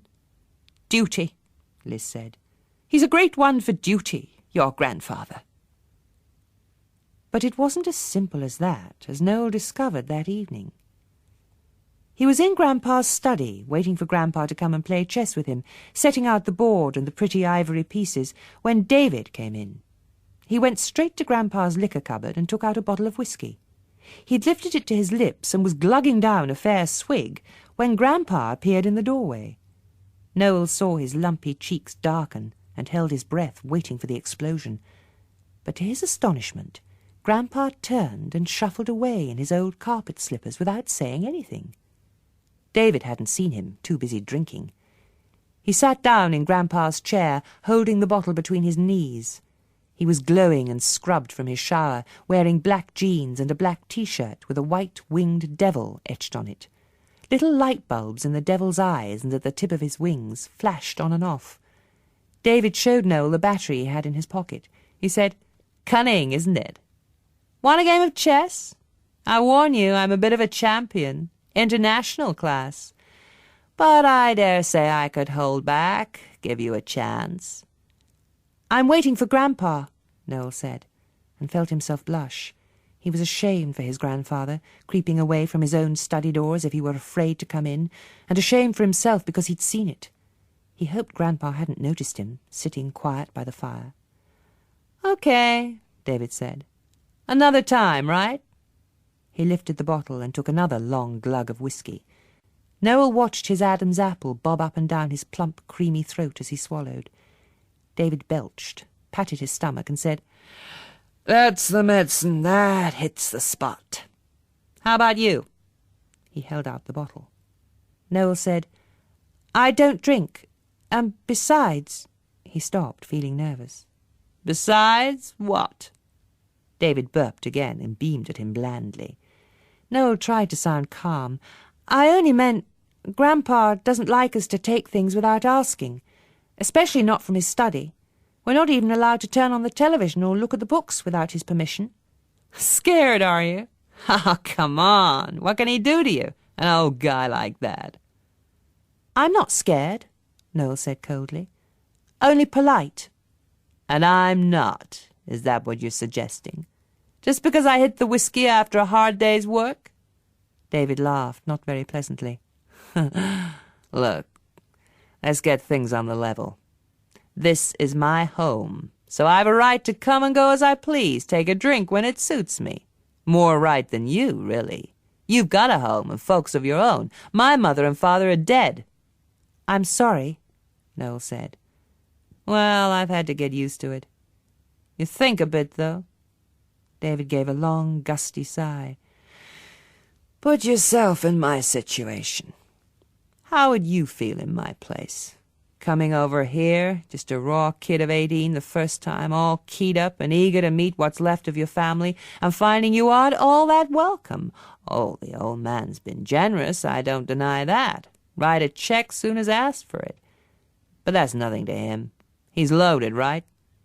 And I get the feeling that what he gives me is just a bribe, kind of. Absence money. Here you are, David. Now clear off out of our sight. That's not a good feeling. It hurts me. And when I'm hurt, I get mad. He thrust his head forward and looked heavy and menacing. More so this time than usual. I think you should know that. Might as well have the cards on the table. I come here thinking, well, I might as well do a bit for the old people in return for the handouts, freshen the paint, fix the gutters or something, and what do I find?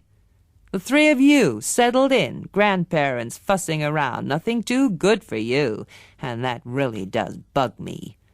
I'm the oldest grandson. They should respect my position. But it's clear that you lot come first with them. I'm not even a lousy second. Just David, turning up like a bad penny. It's not our fault, Noel said. We can't help being here. David looked at him for a moment, a long, careful look, judging and measuring. Okay, he said finally. Okay, I don't blame you. I dare say we'll get along. Up to you, really. As long as you don't go tattling behind my back, telling tales, or try pushing me out. If you do, you'll be in dead trouble, I warn you. Noel could only grin weakly. Though this was a silly threat, what did David think he could do, after all? It seemed unkind to say so. And, of course we won't push you out, David, might sound a bit patronizing. So Noel simply smiled in a way that was meant to be reassuring, while his mind itched with questions. Why was Grandpa giving David money when he was old enough to earn his own living? If he really didn't like David, why didn't he tell him to go? And, more important, and so odd a thought that it made Noel's head buzz with excitement, how did Grandpa know that David really was his own grandson? If he'd just turned up, as Liz had told Clara, he could be an impostor. But that was unlikely, Noel thought regretfully. It was the sort of thing that happened in books, not in real life. All the same, he tried to think of a way to find out. He said, "You don't sound like an American, David. I mean, you haven't got much of an American accent." "You're an authority, are you?" David said, but wryly, not nastily. And when Noel shook his head, "My father never lost his British accent. And I've been in this country 6 years. That's quite a while, isn't it?" He looked at Noel with an expression that was hard to define. Half shy, Noel thought, half spiteful. He said, "And when you think all that time I've been hearing about you, wondering how I could get to meet you. And my auntie, of course. But apparently that wasn't allowed. Does she know I'm here now? Or is she still in the dark about me?" He sounded so innocently eager that Noel felt mean suddenly. When his mother had telephoned on Saturday evening, he'd expected Clara or Bosie to tell her, and when they didn't, meant to tell her himself, but it seemed too big and important a thing just to blurt out. As Clara said afterwards, if their mother didn't even know she had a half-brother, it was hard to know where to begin. And besides, the telephone was in the front hall, and although Grandpa and Liz had been in the study with the door closed and the television on loudly, it didn't feel private. Noel said, "I'm afraid she doesn't know yet. I was going to tell her, but she's got so much on her mind with my father in hospital. Even though she says he seems a bit better, I thought it was best not to worry her." As soon as he'd spoken, he knew that this had been the wrong thing to say. David slumped back in Grandpa's chair, his red mouth pouting and petulant. While he glared at Noel angrily, he fiddled with the battery in his pocket, flashing the devil's eyes on and off. Then he said in a bitter voice, "Ashamed of me, are you? Why should my being here worry your mother? I suppose I ought to have known you'd take your cue from the grandparents. You're not like your brother and sister. You're a lackey, a lickspittle. I've been watching you, sucking up to the old fools. Yes, Grandpa. No, Grandpa. I on the main chance, I'd say, from the beginning. Well, you won't get away with it. Do me out of what's owed to me with your pretty manners. I'm telling you, friend, you just keep out of my light." Noel was bewildered. He knew he'd been tactless, but this attack was absurd, almost comic. And yet he was scared by it. At least, he was scared for a moment. Then Grandpa came in, and he stopped being frightened. Although David was a man, he'd been acting more like a stupid, bullying schoolboy, losing his temper over practically nothing, making wild, silly threats. Grandpa might be a bully too, but he was quite sensible. When he lost his temper, there was always a reason, even if sometimes you had to search a bit for it. And he was old and strong. You could feel safe with him. Grandpa was sucking an empty pipe. He said, "Oh, there you are, David." just as if he'd been searching for him for some time, and was surprised to find him here in his study, sitting in his own high-backed chair. David didn't budge from it. He stayed in his slouched position and looked at his grandfather. Noel got up from his chair and said, "Sit here, Grandpa. If we're going to play chess, you'll get a better light from the window." David laughed, at Noel's pretty manners, presumably. He said, "Don't worry, I'm going. I've been sweating all day, real hard labour. I could do with a rest before supper." He heaved himself out of the chair with a grunt and took the bottle of whiskey back to the cupboard. He said, grinning at Grandpa, "Young Noel thinks I shouldn't have taken a drink without asking. House rules, it seems." Grandpa took the pipe out of his mouth and patted his pockets as if he were looking for his tobacco and matches. He cleared his throat and said, Help yourself, David." David glanced at Noel with triumphant amusement. "Thank you," he said. "Though as a matter of fact, stocks are a bit low. If you like, I'll go down to the village tomorrow and pick up a crate or two. Might give the old Bentley an airing." Grandpa said nothing, but the scaly mottles on his face slowly turned purple. David said, "You don't mind, Grandfather? I mean, you don't drive yourself any longer, not since the accident. Mrs. Battle told me last time I was here, knocked a boy off his bike, didn't you?" Grandpa shambled forward and sat down in his chair. He gazed at his empty pipe and said, "He came out of a side turning. I didn't see him." "Oh, I wasn't blaming you," David said. "Though I suppose you blame yourself, don't you? Bound to. Still, it's a shame to leave a good piece of machinery rusting away in a garage just because you've lost your nerve. I'll take care of it. You needn't worry. I'm a fine driver, and I'm not proud either. I don't mind acting as family chauffeur." "What do you mean?" Grandpa jerked up his head, alert suddenly. "I could take the kids to school, couldn't I? I know Bosie is just about bursting to have a ride in the Bentley." "No!" Grandpa said, almost shouted. Spit flew from his mouth. He took out a handkerchief, mopped his lips, and seemed to calm down. "All right, David. I'll give you the keys of the Bentley, but only as long as you promise to take no one out in it with you." David smiled. "Bosie will plague me. I would hate to disappoint the poor kid." "I'm afraid you'll have to," Grandpa said. "You may use the car, David, but no joyrides for Ambrose. Those are my conditions." There was a long silence. David put his head on one side and considered. Grandpa was watching him anxiously. Like a couple of kids trading off, Noel thought, amazed. The Bentley for Bosie, or for Bosie's safety. "Okay," David said at last. "That's a deal, Grandfather." When he had gone, Noel put the table and the chessboard by his grandfather's chair and pulled up a stool. Grandpa looked at the board without seeming to see it. Then he said in his normal, rough, growly voice, "That young man takes after his father. Never could stand the boy. And don't you tell me that's unnatural. No manners, help yourself, rudeness." Which boy couldn't he stand, his son or his grandson?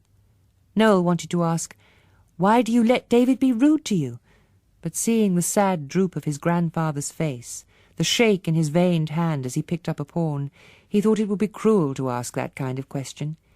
He was beginning to think he could answer it himself anyway. The scene he'd just witnessed had answered it for him. David had some sort of hold over Grandpa. There was no other reason why Grandpa should put up with his rudeness. David must know something Grandpa wanted kept secret. David was a blackmailer. Chapter 8. No good telling Clara what he suspected, Noel thought.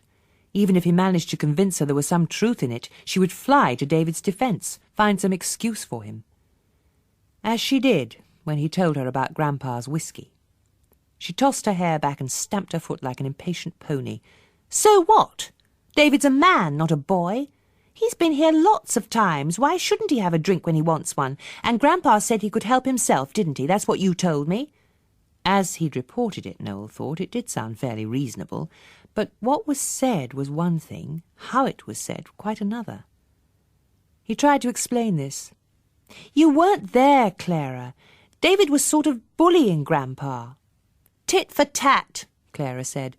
"Do Grandpa good to have someone stand up to him. He's always had things his own way. Look how he's treated poor Dad all these years, refusing to see him because he had the fearful cheek to marry his daughter. That's antediluvian, not just old-fashioned, some kind of extinct dinosaur." "There's no evidence that dinosaurs cared who their daughters married," Noel said. "And I think it might have been Mum's fault as well. Just about half and half, anyway. They're both obstinate. But that's nothing to do with it, really, not with what happened with David.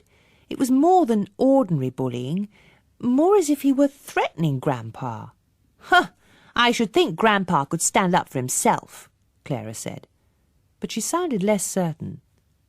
This was Monday afternoon, and David had taken the Bentley out in the morning, sweeping off down the drive with a wild blast of the horn, and come back with a pair of pink satin roller boots with red wheels. Grandpa, coming out to examine his beautiful car to see if David had scratched it, had asked, "Where's the whiskey?" And David had held out the roller boots and said, grinning, "I thought these would last longer." Not like a man at all, more like a silly, impertinent boy. Noel and Clara had been there. Noel had seen Clara frown. She was frowning now, twisting a long strand of hair in her fingers and sucking the ends of it, trying to make her mind up. She said doubtfully, "It must have been dreadful for David, both his parents dying on the same day. A car crash isn't like an illness. It must have been a terrible shock." "It was a long time ago," Noel said. "He must be used to being an orphan by now. You can't go on for the rest of your life making other people sorry because bad things have happened to you. I could say I missed Mum and Dad. I mean, I do miss them. But that doesn't mean I have a right to take Grandpa's car and his money and buy an expensive pair of roller boots without asking." He thought this was a good argument. But Clara looked at him with stern sorrow. "Just because you think you'd have got over your parents dying doesn't mean David has. Really, Noel, you are rotten. He's alone in the world and he's terribly sad about it and sensitive. And he tries so hard to be nice, even to Liz, who's so nasty. We ought to be kind to him." "You be kind, then," Noel said. "Leave me out of it." He felt lonely. Though he sometimes quarrelled with Clara, it was usually spit and scratch and soon over. Now they seemed fixed on different sides. He had no one to talk to. It was impossible even to imagine discussing David with Grandpa. Bosie was too young and would take David's part anyway. Liz hated David, which was just as bad, really. And there was no one else, was there? He had forgotten about Mrs. Battle. Soon after she arrived, Tuesday morning, he and Clara were in the kitchen washing the breakfast dishes, and she was bending over to clean out the oven. David crept in and stole up behind her, soft-footed in running shoes. He pinched her bottom, and when she stood up with a shriek, put his hands over her eyes. "Guess who?" he said, and as she turned, kissed her noisily. She pushed him away. Although she laughed, gold fillings flashing, she sounded flustered and angry. David swaggered and grinned. "Same old Batty. Though you've had your hair fixed since I was here last, haven't you? Smashing colour." She patted her red woolly curls. "Oh, you," she said. "You and your flattery. Don't try and get round me that way. I wasn't born yesterday. You could have fooled me. You look younger than ever." He put his head on one side and said in a wheedling voice, "Come on, old girl, aren't you pleased to see me? I'm no trouble, am I? Keep my room clean, wash my own things, appreciate your good cooking. Any odd jobs you need doing? Leaking taps, rusty ball valves?" Mrs. Battle said, "If you want to do me a favour, you'll keep your big hands out the toolbox. I remember the last time you fixed the downstairs toilet, I was soaked to the skin when I flushed it." David slapped his fat thighs as if this was a huge joke. "Ha! Marvellous, Batty. Caught with your pants down. I really do wish I'd seen that. I'll have to brush up on my plumbing." Just leave that sort of thing to your grandfather, if you don't mind. How long you here for?" He shrugged his shoulders, and she said, flushing up suddenly, "Don't tell me it's none of my business. Someone has to look out for those two poor old people." He looked innocently surprised. "What harm can I do them, Baddie? Grandmother didn't give me a hero's welcome exactly, but I'm working on her." He smiled coaxingly. "Give me a chance. She'll be eating out of my hand very shortly." "That'll be the day." Mrs. Battle looked at him. "No tricks," she said. "No tricks this time, I know you." Noel saw Clara's eyes darken. Well, he thought reasonably, that was a fine thing for Mrs. Battle to say, pot calling the kettle black. Clara said in a voice that was both icy and sweet, "What kind of tricks, Mrs. Battle?" And turning to David, "You did say you'd look at Bosie's bike for him. Check the brakes before he rides it to school tomorrow. Noel tightened the front brake too much. If he puts it on suddenly, he'll go over the handlebars." Noel opened his mouth to protest, but she gave him a cold glance and marched out, David behind her. Mrs. Battle watched them go, her expression unusually serious. She said, "If I were you, Noel, I'd look at that bike later, unless you want your little brother to fall under a lorry." She gave one of her loud, sudden laughs. "Not that David means any real harm, just that things fall apart when he touches them." "He wants to help, though," Noel said. He didn't like David, but he didn't like Mrs. Battle much either. On the other hand, he wanted to find out more about David. He said, "Why doesn't Liz like him?" "Oh, you know your grandmother." Mrs. Battle spoke as if this was sufficient answer, all the answer she was prepared to give, anyway. But then, as she turned back to cleaning the oven, getting down on her knees this time, head inside, haunches quivering as she attacked the grease with a scourer, she said, "No point in asking why, not with old people. But if you ask me, he's a pest. None of my business, of course. Except I get the brunt of it, don't I?" She slammed the oven door hard, sat back on her heels, and looked at Noel challengingly. "Last time he was here, your grandmother took to her bed to keep out of his way, and it was nothing but trays for me, up and down, fetch and carry, not a thought for my legs. And for all she keeps on about how she eats like a bird, she's a fussy bird, let me tell you. Not enough salt in this soup, Mrs. Battle, even before she tasted it. So next time, what she got in her bowl tasted like seawater, exactly the same as I'd had, and the old boy, and David, I told her. There must be something wrong with her taste buds. So she drank it all down, every drop, silly creature." She winked at Noel as if she expected him to find this very funny. He said, "You told us David played tricks." He smiled to show he wasn't reproaching her, and added, "I know he does tease a bit." But tease wasn't the right word for what had happened with Grandpa. He said, "David took the Bentley out yesterday. I was very surprised Grandpa let him. He didn't want to, but David went on and on." Mrs. Battle stood up, her knees creaking. "Well, your grandfather doesn't use the car, hasn't done for a good while, not since he had a bit of an accident. No one hurt, luckily, but there was a lot of talk round the village. No business to be driving at his age, that sort of thing. David said he knocked a boy off his bike. I think it upset Grandpa, being reminded." "Oh, David knows how to put the needle in," Mrs. Battle said. "Nasty, sly habit. If he can't get what he wants one way, he'll get it another. I know the old lady asks for it, drives me up the wall sometimes with her airs and fancies, but that's just between the two of us, no excuse for him to upset her. And of course your grandfather is caught between the pair of them, isn't he? His wife and his grandson." Was that all? Just that Grandpa felt he must be nice to David because Liz disliked him? There was more to it than that, Noel was sure, but Mrs. Battle would only give one of her boisterous laughs if he talked about blackmail, and he didn't want to say he had been frightened, so he said, "I think he's scared, Grandpa." She did laugh at that. "Huh, that'll be the day. Scared your grandfather. I'll tell you what I think. You've put Master David's nose out of joint, the three of you being here, and it's made him a bit extra pushy. Cock of the walk is what he likes to be, but he's all noise and bluster. Nothing for you to worry about. Bit of an old worry guts, aren't you?" She laughed again, but in a kind way. "Though I dare say you've had to be with your poor daddy in hospital, but I don't like to see an old head on young shoulders. Take my advice and give yourself a rest for a bit. Things go on in the world and your fretting won't stop them. You just come to me if that David steps out of line.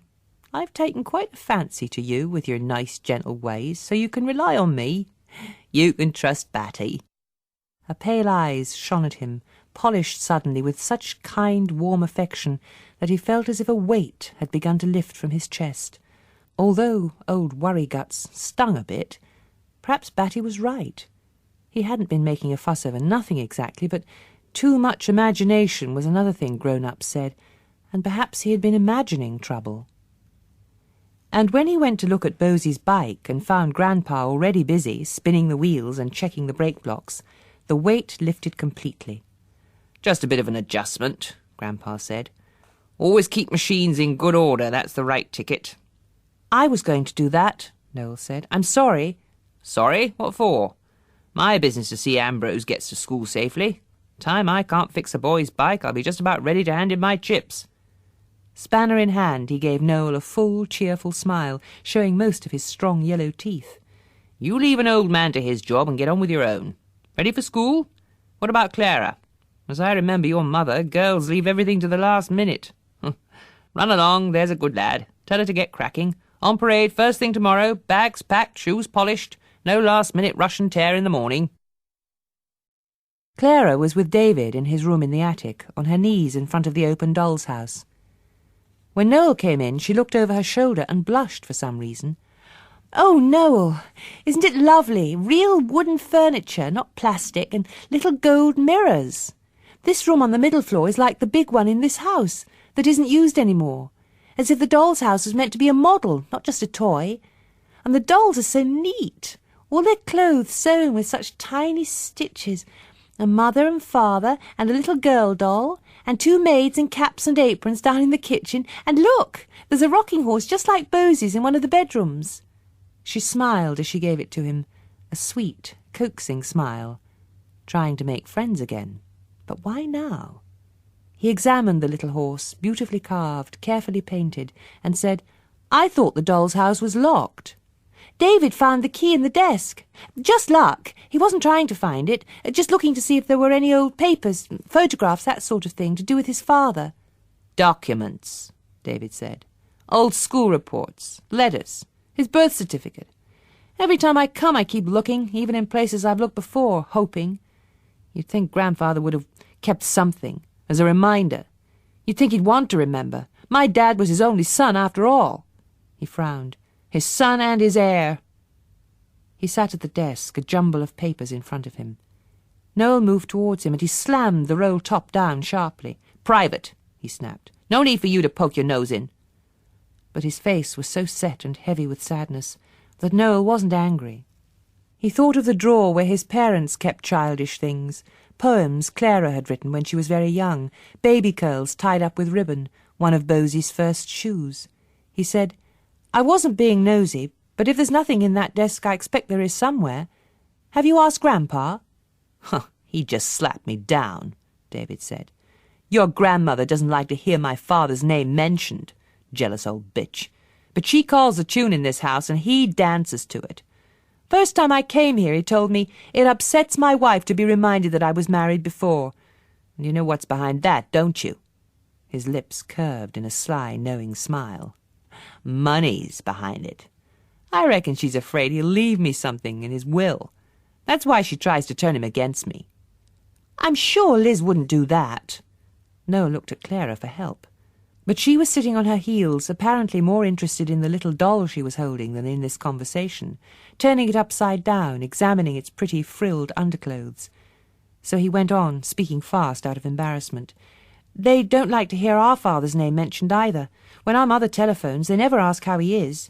I think they just shut off things they don't want to think about. But there's no point in asking why, not with old people. That's what Batty says." "Batty?" Clara said. "Yuck!" She put her hand on her chest and bent over, pretending to vomit. "How can you ever listen to that horrible woman?" Noel said, "She's not so bad. Quite nice, really." "Are you out of your mind? You know what she's like, how she treats Liz." Clara sounded indignant, but she was blushing again. Looking guilty, too, and Noel thought he knew why. she'd been gabbing to David about the jar of face cream that Batty had hidden, trying to cheer him up probably because Batty had been sharp with him, but feeling guilty now all the same. "Ought to put a stop to that sort of thing," David said. "Your poor little grandmother." Noel stared at him. A moment ago David had called Liz a jealous old bitch. Now he was shaking his head sorrowfully, as if he were really concerned for her. Noel said, "It's none of our business. Batty and Liz have known each other for years. They're used to each other." It was clear to him suddenly. People got into habits, ways of treating each other that might seem shocking to a person looking on for the first time, but weren't shocking to them. He said, "Things go on. We can't change them." "Oh, can't we?" David said. He stood up, stretching his arms above his head, smiling down at them, smiling and smiling, holding them trapped with his steady smile as if he'd put a spell on them. "Maybe you can't change anything," he said at last. "But I think you'll find that I can." He left the room, walking light on the balls of his feet, whistling merrily. They heard his whistle all the way down the stairs from the attic, across the landing, down the next flight to the hall. Then the front door opened and closed with a bang, and the whistling stopped. Noel said, "At least he hasn't gone into the kitchen to have it out with old Batty." Clara put the woman doll into the drawing-room of the house, bending her body to make her sit in a chair. Fiddling with the doll's skirts, spreading them out to disguise the stiff legs, she said in a muffled voice, "What do you think he'll do?" "Nothing. He was just showing off, making himself feel important." He waited for her to turn on him, accuse him of being unfair, but she only sighed. She closed the doll's house and left the key in the padlock. She said, soft and low, "I wish I'd not told him about Liz and Batty." "Why not?" Noel crouched down beside her. "I wouldn't have told him, but that's only me, how I'd feel." She sucked the ends of her hair. "I don't know. He looked so sort of pleased, as if I'd given him something. But it was just a look." She glanced at Noel and said almost crossly, "Well, you weren't there to see. I can't explain a look, can I?" This was more or less what Noel had said to her when he told her about David and Grandpa, but she seemed so subdued he decided not to remind her. He said, "I expect you felt mean about telling him. You know what you're like. You say things and then wish you hadn't. I expect that's all it was, really. Even if it wasn't, even if David was pleased to hear something bad about Batty, that's not so terrible, is it?" She shook her head, then said slowly, "There's another thing. When David was looking through things in the desk, he talked about money, and it started me thinking. It was Grandpa's will he was looking for, not old pictures or school reports. I think that's despicable." Noel put his arm round her. "Oh, come on. Does it matter what he was looking for? He wants to know something about his father when he was young. Wouldn't you want to know in his place? What's get into you all of a sudden?" He shook her a little to shake some sense into her. "I thought you were sorry for David, alone in the world, a poor orphan." She pushed him away and stood up. Her face was burning. She put her hand to her burning face and said, "I can change my mind, can't I?" Chapter 9. A kind of battle was going on inside Clara's head. She'd been sorry for David. She'd decided to love him. She still wanted to love him. The idea of loving him made her feel warm and happy. But other thoughts kept creeping in. She couldn't help wishing he wasn't so fat. That was a cruel thought, really rotten and low, and she despised herself for it. But there were other thoughts, too, marching about in her mind at war with each other. The spiteful way David had talked about Liz. On the other hand, Liz had been spiteful to him. It was shocking to think he might have been looking for Grandpa's will. At least it shocked Clara. Noel hadn't seemed to think it so awful, even though he didn't like David. Why didn't he like him? Not that it mattered. If you loved someone, what your brother thought wasn't important. But Noel was usually nice about people, so nice sometimes that he made her feel mean and small. He made her feel particularly mean the next morning. They'd caught the school bus at the crossroads, and as it was passing the end of their drive, David appeared on his pink satin roller boots, wearing his black T-shirt with the flashing-eyed devil. He waved at the bus, and as it gathered speed, skated behind in the slipstream. The sort of dangerous thing a daft kid might do, but David wasn't a kid.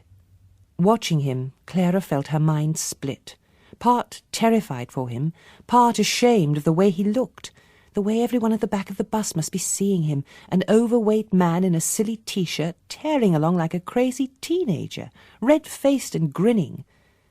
When he swerved safely to the side of the road and stood on his brake wheels, and someone, a blond boy, said, "Who's that idiot?"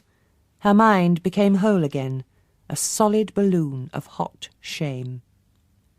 Shaking her head, affecting ignorance, Clara smiled at the boy, sharing his amusement at the antics of this ridiculous stranger. Then beside her, Noel said in a cool voice, "He's our cousin, and he was really quite safe. He's a champion skater." Clara turned away and looked out of the side window, sick with anger. She was furious with Noel for admitting that he knew David, and furious with herself for pretending she didn't. She heard the boy say to Noel, "Oh, sorry, okay?"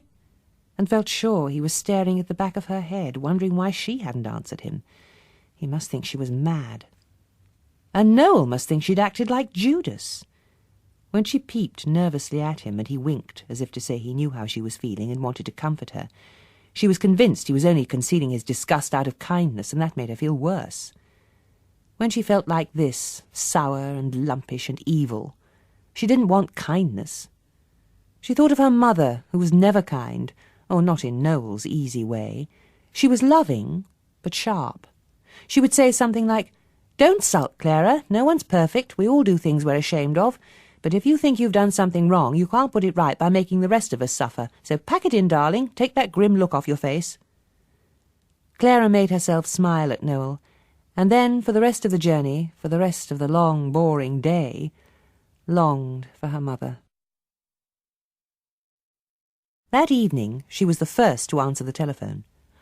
"Oh, Mum," she said, feeling relief washing through her and over her like a sweet, healing tide. "Oh, Mummy, how are you?" "I'm all right. How are you?" Faint surprise, then concern. "Is anything wrong?" No, of course not. I just thought, how's Dad?" "Getting on fine. They've put him on basket making. It's supposed to be soothing." "Well, if he's out of bed, why can't he come to the telephone?" "He will soon. He doesn't feel like long conversations just yet. He sends his love, though." "Tell him we miss him." Clara felt her throat closing up. "Miss you, too." "Poor darling, I'm sorry. Was school so awful?" "No, well, no more than usual. Draughty corridors, bells, all rushing about, and a ghastly school lunch, greasy sausages, junk food and chips. You know what it's like." "I know what you always say. I suppose all the other girls are half-witted and the teachers are morons." "Just about," her mother laughed. Clara said, "Our class teacher's quite nice. She asked if I was Dad's daughter. She'd seen him in that television series last year and wanted to know what he was doing now. I said he was rehearsing for an Australian tour. That's why we're staying with our grandparents." Her mother was silent. Clara said anxiously, "Was that horrible of me?" "No, my love. Dad wouldn't think it was horrible either, but you'd better tell Noel, so he has the same story. Now, what else has happened? What else can you tell me?" She stopped, waiting, and then went on with a smile in her voice, teasing gently, "Why didn't you tell me your cousin David was staying there with you?" Clara couldn't speak. She felt as if she'd been thumped in the chest, all the breath driven out of her. Her mother said, "I had a letter from Grandpa this morning, very long, rather formal." She put on a prim acting voice. "If I found it ridiculous that I had never been told he had a son and a grandson from a previous marriage, I must try to accept that he had honestly believed there was no point in my knowing. He hoped it wouldn't come as too much of a shock now, but events had forced his hand." She laughed, though without much amusement, and went on and so forth. "I must say I was a bit shaken. All these years keeping this secret. Makes you wonder how many more skeletons he's got locked up in his cupboards." Clara said, "That's a bit mean. You and Dad have kept secrets from us." "Nothing like this, I think," her mother said. "Neither of us has been married before, nor do you have any brothers or sisters you don't know about." And it seems that for some reason or other you and the others have chosen to keep David a secret from me. But never mind about that now. Let's get into a silly argument. What's he like?" "Do you mean David?" "Who else? Come on, Clara. Do you think I'm not interested?" "Well," Clara began, and then stopped. Her heart was beating fast. What should she say? That Noel thought David was bullying Grandpa, making him hand over the keys of the Bentley and asking for money? That Liz simply hated him? Of course she mustn't tell her mother these things. She was too far away to do anything, and besides it was unfair to David. She said, "I think David is very nice. I like him very much. So does Bosie." David said from the top of the stairs, "Thank you very much." He cocked one leg over the banister and slid down, jumping neatly to the floor. He crossed the hall and stood close to her, smiling down, his hands stroking her hair. He whispered, "You're a doll, Clara." She shook her head fretfully. How long had he been standing there, listening? Had she said anything she wouldn't want him to hear? These questions, booming loud in her head, seemed to make her mother's voice very faint at the other end of the telephone. She was saying, "That's good, Clara, darling. Tell David I look forward to meeting him. Now I think I'd better speak to Noel and Bosie." Clara said, "Yes. Goodbye, Mother." She put the receiver down and started up the stairs, shouting, "Bosie! Noel! Mum's on the telephone! Hurry!" Bosie hurtled out of his room and rushed down, pushing past her, and she went on up slowly. David was behind her. When she got to the landing, his warm hand was on the back of her neck, propelling her towards the next flight of stairs. He said, "Come on up to the attic. I've got something to tell you." The front of the doll's house was open. Perhaps Bosie had been there, Clara thought, and then remembered he'd been to school. She said, "You've been playing dolls' houses, David?" and laughed. She knelt in front of the house. Some of the furniture in the drawing-room had fallen over, and the lady doll, the one she'd settled so carefully into a chair, was upside down on the stairs. Clara picked her up, smoothed her skirts, and sat her back in the chair, speaking to her in a mock childish voice, so that David would understand she was only pretending to play. "Silly lady, don't you know you've got arthritis in your old knees? You have to be careful on stairs. What were you doing anyway? Going down to make trouble for the maids in the kitchen?" Behind her, David gave a strange little snigger. "She won't need to do that any longer. Old Batty's gone. I saw to that. Told you I would, didn't I?" He sniggered again. Clara twisted round and saw that his face was red and his blue eyes excited. He said, "Mind you, I thought a lot before I did anything. Going over what you've been telling me, walking about all morning, worrying myself sick over the right thing to do. First I thought I'd have it out with old Batty myself, put her in her place, good and proper. But then I thought, no, it's a job for the old man. He's her employer. So I went and told Grandfather what she'd been doing, tormenting the life out of Grandmother. If he didn't believe me, I said, he could ask any one of you, and you'd tell him. But he saw I'd no axe to grind, no reason to lie. So as soon as your grandmother had gone to lie down after lunch, he called Batty into his study." "What did he say to her?" Clara said. "I mean, did he say we'd told him?" "I don't listen at keyholes," David said virtuously. "But I should think he gave it to her hot and strong. She upped and went straight away, leaving a filthy mess in the kitchen. I cleared it up this time. But we'll all have to turn to from now on." He was smiling, eyes dancing at Clara. Then his smile faded. "Why are you looking like that? Aren't you pleased? I thought you'd be glad I got rid of her." He paused and went on in a cold, threatening voice. "You weren't lying to me, I suppose?" "No," Clara said. "It's just, I mean, what will they do? Liz said if Batty went, they'd never get anyone else, and they're old. They need someone." "Oh, come on." David had changed again, grinning now, coaxing her. "Why should they waste money, throw it down the drain on hired help? I can shop. Bosie likes cooking. You and Noel can give a hand cleaning. As I said to Grandfather, we're all strong and willing." Clara said, "We won't be here always. What did Liz say? Does she know?" "Oh, she cried and carried on, wanted to order a taxi to take her down to the village to see Batty and make it right with her. But Grandfather put a stop to that silly notion. He told her what's done is done, and in the end she gave over. Said a few nasty things to me, but I've got a broad back, I can take it. Though there's a limit, of course. So far and no further. And I reckon she knows it. She went to her room and locked herself in. She'll be okay when she's thought it over, seen how the land lies. What do you mean? Oh, she'll learn to behave. If she doesn't, I'll teach her, won't I? Poor Liz, Clara thought. Oh, poor Liz. But she didn't say it. She was too oddly alarmed and bewildered by David's pleased, grinning face to say anything. And it was all her fault anyway, she told herself as she turned back to the doll's house to hide the tears that were coming. Telling David about Liz and Batty was just about the most stupid thing she'd ever done. Even if, in a way, it didn't matter too much, Batty leaving, Liz would get over it, and as David said, they could all do the cooking and cleaning. In another way, one that she was dimly beginning to see, it could be important. No one else came to the house from outside. No other grown-up, sensible person. She wasn't quite sure why this was beginning to worry her, only that somewhere in her mind, from some dark, hidden corner, she could hear a low, warning note sounding, like the distant beat of a drum.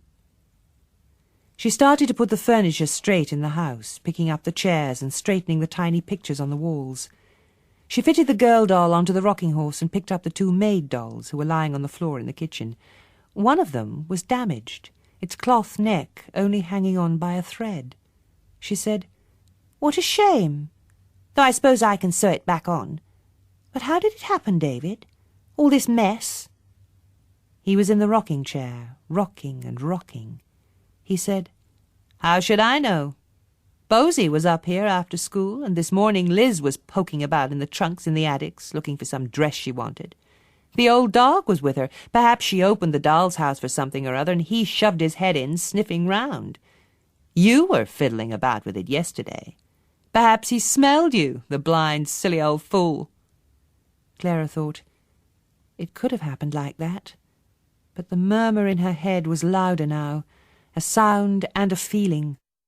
David's hand on her neck and his whisper, "You're a doll, Clara."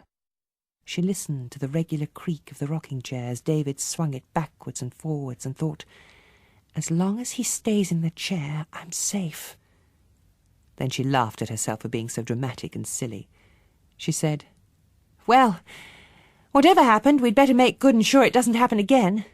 If Bosie wants to play with the house, he can come to me and ask my permission." And she locked the small padlock and put the key in her pocket. Chapter 10. Bosie was in the Bentley, stroking and sniffing the leather. He loved the feel of the cushiony seats he'd just finished polishing, and the rich, tangy smell. This was the third Saturday that David had driven the car out of the garage for Bosie to clean, and of all the jobs David had given him, it was the one he liked best. Washing dishes was tedious, even though Noel and Clara often helped him if they'd finished their cleaning, and although he still enjoyed cooking, he was getting bored with it. The kind of meals David ordered, chops and steaks and deep-fried potatoes, were easy enough to prepare, but not very interesting, and they were too rich for Liz, who pushed the food round her plate, barely touching it. As he sat in the Bentley, waiting for David to come and inspect the work he'd done, this was worrying Bosie. Since Mrs. Battle had left, Liz had eaten so little, and as he was chief cook, he ought to do something about it. The only meal she always finished was breakfast. Bosie took her a tray every morning, a pot of weak tea, boiled egg, and thin bread and butter. David said she ought to get up. It was bad for her not to take exercise, and perhaps he was right, Bosie thought, because she seemed very listless, staying in her room most of the time now, lying in bed with the old dog snoring almost on top of her. He had begun to smell. The whole room stank of old dog. Some mornings Bosie opened the window a little to freshen the air, but this Saturday morning Liz stopped him. She wouldn't even let him draw back the curtains. He'd sat on the bed watching her drink tea and said, "Nero smells really bad, Liz. Do you think he's ill? Perhaps it's his teeth. We had a smelly old cat once, and the vet cleaned his teeth and he didn't smell after." Shall I ask David to take him in the car to the vet? I'd take him, but I don't think he could walk as far as the village. Nero isn't ill. Only old, like me, Liz had said. If you don't like the way we smell, Bosie, you don't have to come near us. And David would only take my poor dog to the vet for one thing. Putting to sleep is what people say. But I call it murder. Her hand had been shaking so much she'd slopped her tea over her nightdress. Don't mention Nero to David, please, Bosie, nor to Grandpa. It might lead to a quarrel, and I don't want Grandpa to quarrel with David, nor you, nor the others. Just be quiet and good, all of you. Don't make David angry. She couldn't really be scared of David, Bosie thought. Or if she was, she'd made herself scared, shutting herself up in her room for almost 3 weeks now, brooding because Mrs. Battle had gone, blaming David.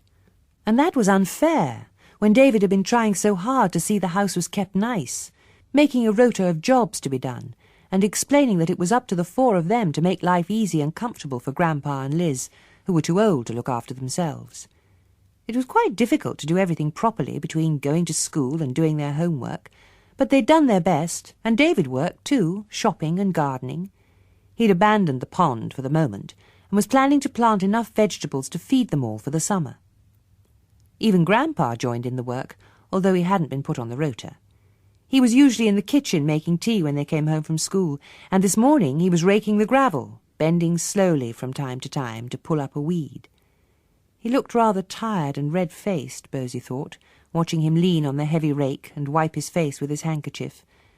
Just old, perhaps. But he seemed older than he had done when they first came. No more shouting or bullying, barely talking, in fact, except to say sometimes when the children were alone in a room with him, "You all right, are you?" with a keen, searching look at their faces. Last night, when Bosie was doing his homework, rather late because of cooking and cleaning up supper, Grandpa had come into his room and stood beside him for a moment in silence before he said, "All right, Bosie."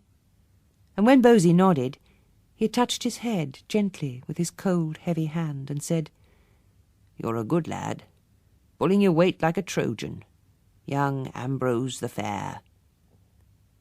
Grandpa didn't say much to David, but he wasn't scared of him either. If David was watching a television programme, Grandpa always switched programmes when it was time for the news, and David never objected. No reason why David should object, Bosie reminded himself, except that the rest of them had got into the habit of asking David's permission if there was something they wanted to see and he didn't. But that didn't mean they were scared of him, did it? Liz must be going potty, Bosie decided, looking through the Bentley's windscreen at the front of the house, at her still-curtained window. He remembered that Mrs. Battle had said, "Nerves are a terrible thing," and found himself wishing that she was still here. She would know what to do about Liz, how to coax her out of her room and her silly fears. All Bosie could think of was that she must be dreadfully hungry, and it was making her weak and frightened. Perhaps he ought to ask David to buy chicken for supper. A breast of chicken wrapped in foil with no fat would be good for her. David was coming out of the door with a shopping basket, crossing the drive, stopping to speak to Grandpa on his way to the Bentley. He looked at the gravel and pointed. A weed Grandpa had missed, perhaps, because Grandpa leaned the rake against the wheelbarrow and stooped where David was pointing. David nodded approvingly and then advanced on the car. Bosie got out and held his breath while David made his inspection, examining the wheels and the shining hubcaps, and then peering inside at the carpets and the upholstery. At last he said, "That's a really fine job, man." And Bosie let out his breath in a long, relieved sigh. He said, feeling bold because David was pleased with him, "Would you buy a chicken when you go shopping? A chicken for Liz? She really can't eat roast meat or fried things. They make her sick, all the grease." David's expression was solemn. "I don't know, Bosie. I do my best, trying to keep the accounts straight. It ruins the system, buying special food for one person." "Oh, we could all eat chicken then," Bosie said. "Chicken is cheaper than beef." David looked at him thoughtfully. "Even if it is, Bosie, do Do you think it's right that one person should dictate what everyone else has to eat?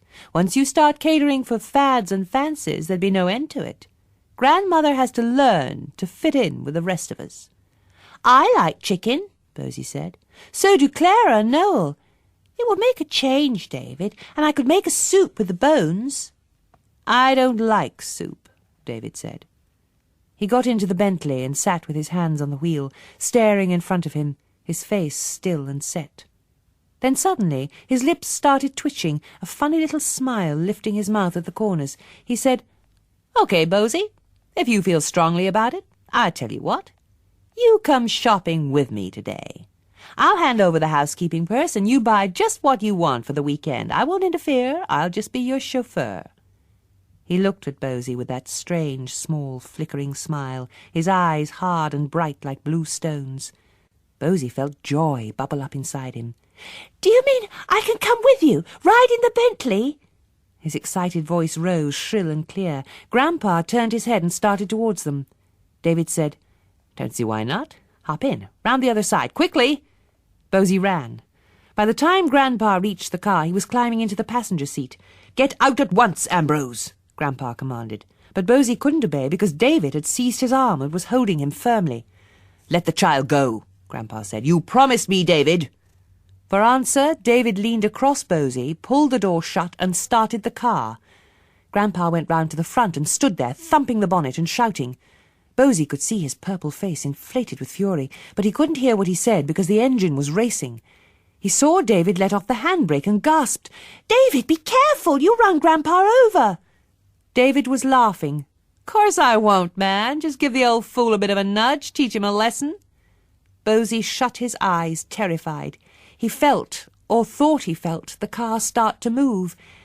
Then his door opened, and Noel was there, tugging him, yanking him off the seat, hurting him. "Do what you're told," he hissed. "Didn't you hear Grandpa tell you?" He pushed Bosie away, pushed him so hard that he almost fell, and then turned to face David, who'd got out of the car, leaving the engine running, and was coming towards them. David's face was white and solid with anger. "Bosie, get back in the car." "No way," Noel said. "Not while I'm here. Bosie, go and help Grandpa." Grandpa was sitting on the ground, sideways onto the car, legs stuck out in front of him. Bosie stood behind him, hands under his armpits, and heaved. "Not like that. You can't lift me," Grandpa said. He turned, got onto his knees, and struggled up, panting. "No harm done. Legs gave way, that's all." He leaned shakily on Bosie's shoulder. "Get my breath back. All right in a minute." Bosie said, "Grandpa, look! Oh, please, Grandpa, stop them!" Noel was kicking David, who was holding him at arm's length and grinning. Then he let Noel go, and as Noel lost his balance, thumped him in the chest viciously. Noel went spinning away, rolling over the gravel, and got up with a long, bleeding graze down the side of his face. He went for David, head down, arms flailing. David fended him off with one hand and brought the other up hard, hitting Noel flat-handed across the eyes. Noel's head jerked back, but he managed to stay on his feet this time, dancing away out of David's reach, and then darting forward to get in a couple of punches before David gave him another blow that sent him flying again, several yards. David clenched his fists. They looked huge, Bosie saw, big and heavy as hammers. He moaned, "Oh, Grandpa!" "That's enough," Grandpa said. "That's enough!" His voice was growing stronger. He moved towards David. He had picked up the rake. David said, "Keep away, old man. I have to teach this stupid brat. No one kicks me and gets away with it." "That's not what I meant when I said enough," Grandpa said. "Brawl if you must, though I can't see you've much to pride yourself on, fighting a boy half your weight." But he was between the two of them now, his back to Noel, shielding him, the rake with the curved, dangerous teeth pointing at David. He said, "What I meant was, I've had enough. You've stayed too long, David. Time you left now. So, pack your bags. Be off. Do you hear me?" David opened the car door, stretched inside, and turned off the engine. It was very quiet suddenly. Quiet and still. Bosie could hear the grating noise in his chest as he breathed out, and saw them all, fixed in their poses, as if in a picture. David leaning against the car with his ankles crossed and his arms folded, Grandpa holding the threatening rake, Noel behind him, blood and tears on his cheeks. Bosie wondered where Clara was. He turned to the house and saw her at Liz's window. The curtains were drawn back and Liz was beside her.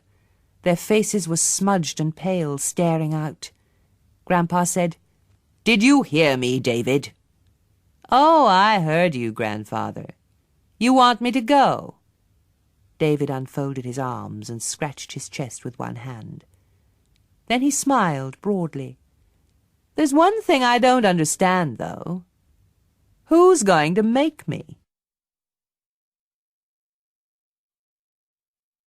Chapter 11. Liz said at supper, "That was a good chicken dish, Bosie. So tender, such a nice herby flavour." "Tarragon," Bosie said. "David bought some dried tarragon." "Thank you, David," Liz said. "It was good of you to take so much trouble for a fussy old woman." She smiled at him, actually smiled. She'd made her face up so that she looked like a bright, withered doll, and was wearing her curled ginger wig. She'd eaten a chicken breast, a jacket potato, and a helping of spinach. Her plate was empty. David tipped his chair back, tucking his thumbs in his waistband, and belched. "No trouble, Grandmother. Not a lot, anyway. I just wish that Bosie had told me before about your delicate stomach. I had the funny idea that you didn't want to eat with the rest of us." "Oh, not at all," Liz said. "It was only that I wasn't feeling too well. I get these spells sometimes." To Bosie's astonishment, David seemed to accept this polite explanation. He said, "Well, I'm glad that you're better. It's really nice, all of us having supper together. When I was a kid, I used to watch television and see happy families sitting round a table, laughing and talking like they do in the food ads, you know, and wished mine was like that, instead of sitting there watching on my own always." Clara said, "Were your parents out all the time, David?" He shrugged his shoulders. "Came home when they'd got enough drink inside them. A good steaming row and then bed. That was the setup. Not much room for me in it, except to bash me to hell and gone if I got in the way." Bosie saw Grandpa looking at Noel, who was still eating his chicken, taking a long time because his bruised mouth was painful. He saw Grandpa frown. So did David. He said, "I reckon I owe you an apology, Grandfather. I'd clean forgotten you didn't want me to take Bosie out in the car. I must say I don't understand why you're so set against it, but I'm sorry anyway." He grinned at Bosie. "Nothing but legwork for you, I'm afraid, since it seems I'm not to be trusted." Liz said, "It isn't that, David. Simply that the children are our responsibility, and we have to take extra care. If anything were to happen, we'd never forgive ourselves. But if you want company in the car, I'd be happy to come with you sometime. It's a long time since I've been on a drive round the countryside." Pottier and pottier, Bosie thought, gazing at her incredulously as she beamed at David. She must have gone mad, stark, raving bonkers. No other reason he could think of why she'd changed so completely, behaving in this sweet, amiable way, particularly after what had happened this morning. David said, "I'll think about it, Grandmother. Of course there won't be much time for jaunting with all the things there are to do round the place at this time. Spring coming, got to get the potatoes in, and I thought I might paint the house. A lot of the woodwork is peeling and rotten behind all that ivy." Grandpa cleared his throat. Do you aim to stay all summer, David?" David looked at him. Grandpa held his gaze for a moment, then cleared his throat again, noisily this time, and wiped his mouth with his handkerchief. David said, "Just as long as you need me. Long enough, I hope, to get the place into shape, see it's all running smoothly. Like Grandmother, I feel responsible. I wouldn't want anything bad to happen, not to any of you. Understand? That really would hurt me." Something in the way he said this, in the slow, heavy tone of his voice, or in the way he looked at them, each in turn round the table, produced a strange, chilly silence, as if the air had turned colder. Into this silence the telephone rang. "I'll get it," David said, springing up. He left the room with long strides, closing the door behind him. Grandpa said, "Well." He looked at Liz with a baffled expression. She said, with a little deprecating laugh, touching her painted lips with her napkin, "I thought it was time I took on my share of the burden. Stopped hiding my head in the sand like an ostrich." Clara said, "You were marvellous, Liz. It was a lovely performance." Grandpa's eyebrows shot up. "A bit overdone, wasn't it?" Clara said, "We have to be nice to him. It's the only way, Grandpa. He's too stupid to see we're only pretending." They'd all gone mad, Bosie decided. "Playing games, acting," he said. "Why should we be nice? He was beastly to us. He hit Noel." Noel shook his head at him, and Clara and Liz smiled at him kindly, as if they thought he was too young to understand anything. Bosie said crossly, "I'm going to see who it is on the telephone. It could be Mum. It's her time." But before he got to the door, David opened it. Bosie, running, crashed into his stomach. "What's the hurry?" David said, fending him off, grinning down at him. "Your mother sends her love, and your father does too. Since I'm on my feet, I'll help you collect the plates, Bosie. What have we got for dessert?" "Apple crumble." Bosie looked up into David's pleased, grinning face. "Why didn't you tell us it was her, David?" "Whatever for, Bosie? You know Grandfather doesn't like meals interrupted, and your mother was glad to have a chance of a word with me. About time we got to know each other, she said. I told her you were all fine, and she sent her love and asked me to tell you your dad was in pretty good shape now." Noel said, "I would have liked to speak to my mother." His mouth was so swollen it hurt him to talk, and the words came out blurry, like a drunk person speaking. David smiled at him. "I thought it might bother her hearing you sound like that. It might make her wonder if there was anything wrong. She seemed so happy, I didn't want to upset her." No one answered him for a moment. Then Liz said, "That was thoughtful." Her voice was demure, with a crisp, mocking laugh running through it, as if she were enjoying herself, Bosie thought, as if it didn't matter that their mother had telephoned and David had prevented them from speaking to her. He looked round the table. Noel's face was crimson between the purple and pink of his bruises, and Clara was looking at Liz with a wry little smile. Only Grandpa seemed to understand how Bosie was feeling. He said, "She'll ring tomorrow, I expect, Ambrose. You can talk to her then. When she does—" He paused, his eyebrows drawn together in one long, bristly line, then went on, speaking very slowly as if he were making an important statement. "When she does, I hope you will tell her that I am extremely glad to hear your father is better." This was the first time that Grandpa had mentioned their father. Bosie thought about this while he washed the dishes and tidied the kitchen, and wondered if his mother would be pleased when he told her. She ought to be pleased, but she might say something like, "About time, too," angry because Grandpa hadn't sent a kind message before. People were very peculiar, Bosie thought, thinking now about Liz at supper, smiling at David, asking him to take her out in the Bentley, acting so friendly when she ought to be livid for what he'd done to poor Noel. And even odder, Clara had been friendly too. That was really disgusting, Bosie thought, as he stumped up the stairs to his room. Clara was the sort of person who stuck up for people in trouble. She ought to be sticking up for her brother. He flung open his door. Noel was sitting on the bed with a bowl of water beside him, bathing his face. Clara was on the rocking horse, tipping gently backwards and forwards. Bosie scowled at her, pulling one of his worst faces, his angry face, narrowing his eyes into slits and drawing back his upper lip in a snarl like a wolf. Clara giggled. She said softly, "Shut the door, Bosie." He slammed it. "No need to whisper. They're in the study watching the telly, Grandpa and David and Liz. I mean, Liz is actually sitting there with them. What's going on?" Clara said, "Don't be angry, just listen. When they started fighting, I heard Grandpa shouting and I went into Liz's room. We watched from the window. She started to cry. She said she'd been wicked and selfish, leaving Grandpa to cope with David." Bosie said, "Grandpa told him to go and he wouldn't." "That's it," Noel said. "Got it in one. Ooh, my mouth hurts." He held the cloth to his face and groaned. "Oh, you explain, Clara." She rocked the horse, bare feet dangling. "Grandpa can't force him to go. David's too big and strong. Liz is afraid that Grandpa will try, and his heart won't stand it, she says. He could fall down dead any minute. So we decided, the only thing we can do is be nice. If we're nice to David, Grandpa won't worry. He'll think we're all getting on fine together, and it'll make David happy. He'll feel safe if he thinks we all like him and want him to stay. And then he might get bored and go away on his own without any fuss."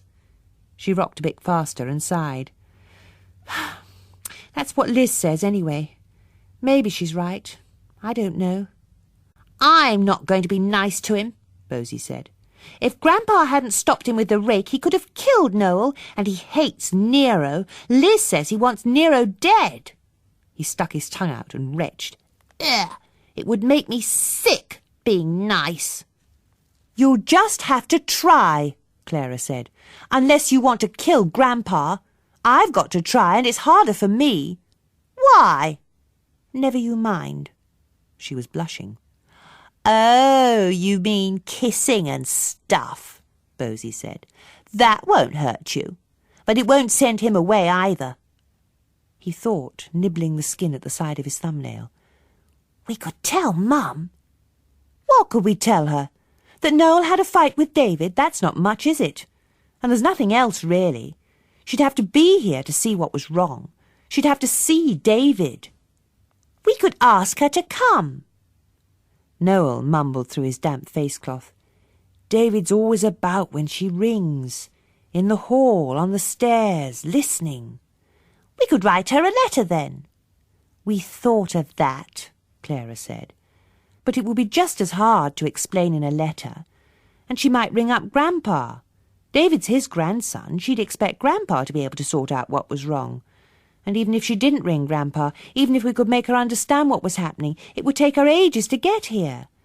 And if David found out she was coming to try and get rid of him, he might do something." "Like what?" Clara sat almost still on the rocking horse, the tips of her toes brushing the wooden floor. She said, "Well, there's so much to think of. Mum being worried, and Grandpa and Liz." Her face went white suddenly. She looked at Bosie. "Have you ever played with the doll's house? At any time? Well, try and remember." "I tried when I first went exploring the attics, but it was locked." "What's wrong with the doll's house?" Clara didn't answer. Her pale, intent look impressed Bosie. He said, "Is there a time bomb inside it or something?" "In a way. No, of course not really. It's just that David found the key and I opened it, and then later on I found a doll, broken, its neck twisted off, almost as if it was meant as a message. Some kind of threat, I mean. If David thought we were doing something behind his back, he could hurt Grandpa or Liz. Grandpa's big, but he's tottery, and Liz is so little and thin, if David just touched her, she'd snap like a twig." Bosie felt as if his stomach was coming up into his throat, sick and shivery. He went to sit on the bed beside Noel and crept close. Noel put his arm round him. Noel said painfully, "Don't frighten him, Clara. Don't be scared, Bosie. Clara's right about one thing. We've got to put up with David for Grandpa's sake, because it's bad for him to get angry. But the rest is just nonsense. Even if David did break the doll, and we don't know he did, it was just a spiteful game to scare Clara. He's a sort of blackmailer, making us all scared for each other, but that doesn't mean he would really hurt anyone. I know he hurt me, but I started it, didn't I? I kicked him first." He smiled at Bosie, a swollen, lopsided smile, and held him close and tight. "He can't do anything to us. Only bully and threaten, and that's only words. Nothing dangerous." "Guns are dangerous," Bosie said. "And he's got a gun." Chapter 12. At first, they didn't believe him, or didn't want to believe him. Clara said, "Oh, Bosie, you're making things up again. Witches in the lavatory, bombs in the doll's house, guns, bang, bang, you're dead. You are a baby." She laughed and galloped the rocking horse, feet tucked up in the stirrups, hair flying. Even Noel smiled, as much as his sore mouth would let him. If David had a gun, he'd have told us by now. Shooting at pigeons, boasting, bound to be a crack shot. Bosie said coldly, "It isn't his gun. I found it in the desk in the attic before he came here. I suppose it belongs to Grandpa from the war. Well, if you don't believe me, I'll go and get it." He got off the bed. Noel caught his arm. Clara slowed the horse down. They both looked at him, then at each other. Noel said, "How did you find it?" He told them. They listened. Their faces were so solemn now that he stopped being angry. He said, "It's a real gun, in a holster. I put it back where I found it." Noel said, "Why didn't you tell us? You ought to have told us." "You don't tell me things. But this was important." "You don't tell me important things." Bosie looked hard at Clara. "I'm just a baby." "Don't be pitiful, Bosie. Don't act so dumb. You ought to know better. You'd only have said I was nosy. I didn't tell you about the mice either. I found some mice in the sofa in the big room. I was feeding them, but I've been too busy lately. All these meals I've been cooking, I expect the poor mice are starving." "Mice?" Clara curled her mouth scornfully. "Vermin. Who cares? People all over the world are going hungry." Noel said, "Stop needling him, Clara." Bosie's lips quivered, not because Clara was scornful, but because Noel had stuck up for him. He said, "He may not have found the gun. It's quite hard to find. Right at the bottom of the desk, under a lot of old papers, in a slidey drawer. I had to open it with my knife." "I expect he's got a knife," Noel said. Clara got off the horse, giving its red mane a thump, sending it riding free. Her eyes were excited and shining with the idea that had suddenly come to her. She said, "Grandpa's will! I told you that was what he was looking for, didn't I, Noel? I don't know why Grandpa doesn't just pay him off, give him money to go." Noel shook his head. "I don't think it's what he wants, really." "Oh, what does he want, then?" "Oh, well..." Noel felt awkward. "Someone to love him," he thought, the words ringing clear in his mind. But they seemed sentimental. He said a bit lamely, "I think it's like you said once. He wants to belong somewhere, to a family." "Did I say that?" Well, he's got a funny way of showing it, that's what I say now. Bossing us all about." Clara slapped the horse again, so hard that its tail flew up. "I bet you if we had enough money to give him, he'd clear out, no question." "I've got some money," Bosie said. "I can get some more, too. I could give it all to him." His brother and sister turned on him. They accused him together. "You've been stealing, Bosie." Then Noel added reproachfully, "You promised Mother you wouldn't." And Clara, "If I find you've been at my purse, you'll put it all back, every penny, or I'll tear your hair out in lumps. You'll be worse than bald time I've finished." "But I haven't been stealing," Bosie wailed. "Cut my throat, hope to die. Why are you always so horrible to me?" "Sorry," Noel said. "Sorry, okay?" "If he's got money, he's got it from somewhere," Clara said. "Running a racket at school, I expect." Bosie said nothing. He put his head on one side and smiled like an angel. "Oh, leave him alone," Noel said. "As long as he isn't stealing, it isn't important. Money isn't important. Forget it. We've got to think what to do with the gun." The thought of the gun frightened him. Had David found it? No way of knowing except going to look. Did Grandpa know it was there? If it was his gun, he must have put it in the desk, but so long ago, perhaps, that he'd forgotten about it. Although they could remind him, of course, ask him if it was loaded. That was just the sort of thing Liz had warned Clara against. Noel thought of Grandpa's old shaking hands holding the rake. He could drop dead any minute. He sighed deeply, got off the bed and went to the door. Downstairs in the study, the television was booming. Big Ben striking the hour. Clara said, "It's time for the news." "David doesn't watch the news." "He'll turn back to his programme after it's over," Bosie said. His cheeks shone apple red. "I'll go and get it. He won't know. I'll be quick." "No," Noel said. "You're not to go near that desk, Bosie. Not to his room at all. Nor Clara. I'm the oldest, and it's my business." His heart was thumping, uneven and fast, but he felt strong and decisive. He said, "When he's out of the house will be best. He's bound to go out sometime Sunday." David didn't go out in the morning. He lay late in bed, playing his transistor while Bosie cooked lunch and Noel and Clara cleaned the stairs and the bathrooms. When he got up at midday, he went to work in the garden. Bosie watched from the kitchen window and saw him digging up the big rose bed on the front lawn, throwing the bushes in an untidy pile on the grass. Liz, walking the lame old dog, stopped to talk to him. She was waving her hands about as if protesting. David straightened up, laughing, and after a little he put his spade down and came back to the house with her, his arm round her shoulders. At lunch, Bosie said artfully, "I'm going out on my bike this afternoon, just for a bit of a ride. It's such a nice day. You going out, David?" David scratched his stomach. "I don't know. I've got a project, a lot of hard work. But I ought to get on with it. If I want to plan for the future, there's no time like the present." Liz said, "David is getting rid of our roses to make an asparagus bed. I was a little upset at first, but it's kind of him, really. Most thoughtful. Once the crowns have settled in, we should be cutting asparagus for the next 30 years. She smiled at Grandpa sedately, but her eyes had a mischievous glint. "That should take us well into our 2nd century.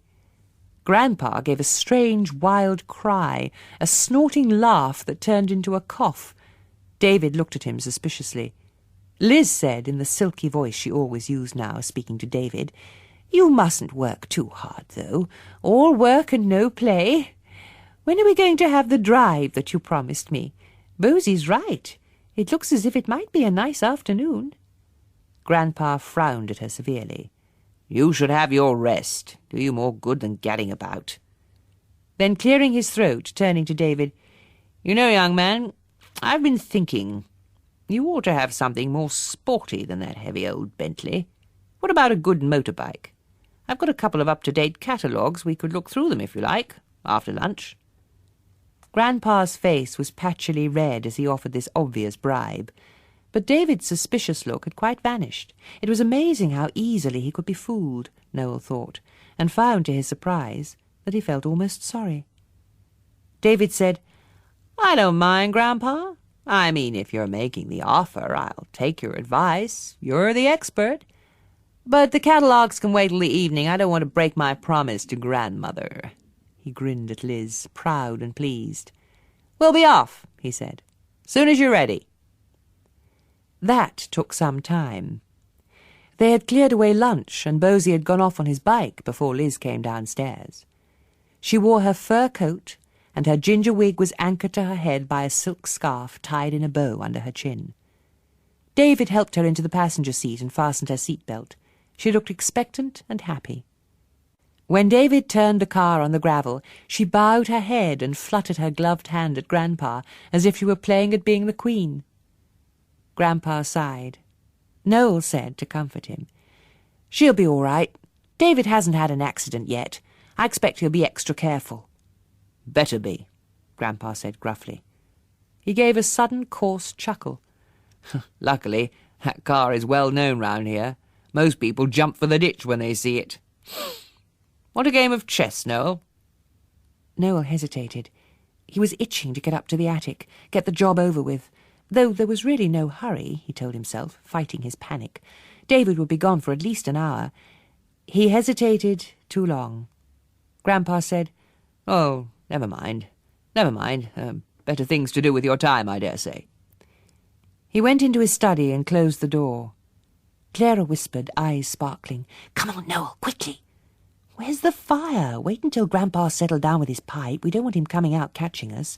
"He never goes up to the attics." "There's always a first time." Clara heaved a deliberate, impatient sigh. "Oh, do you want me to do it?" "No, leave it to me. All I want you to do is keep guard." He went slowly up the stairs. Each step he took was like lifting a weight.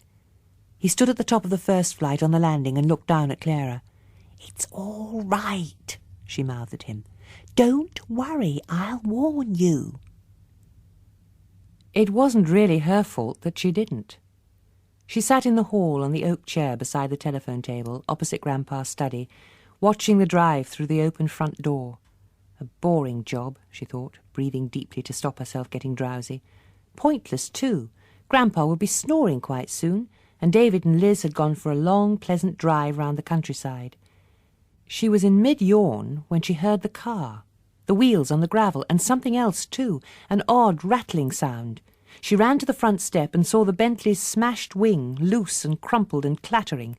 She could see David's face through the hole he'd punched in the windscreen, but the rest of the glass was opaque, a mesh of silvery splinters.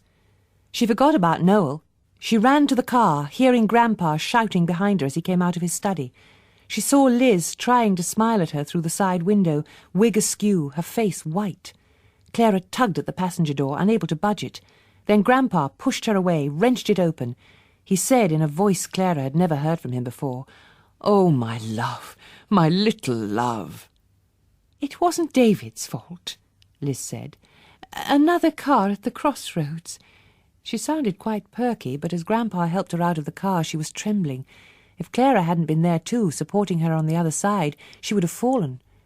David said, "She's all right, just a bit shaken. The other car hit us, no warning.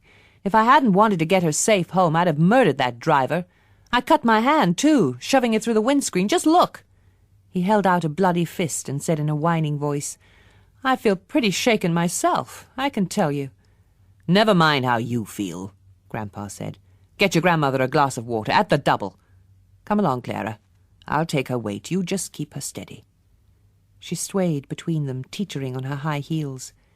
When they reached the oak chair in the hall, she sat down, pushing fretfully at her wig, murmuring, "Oh, sorry, so silly."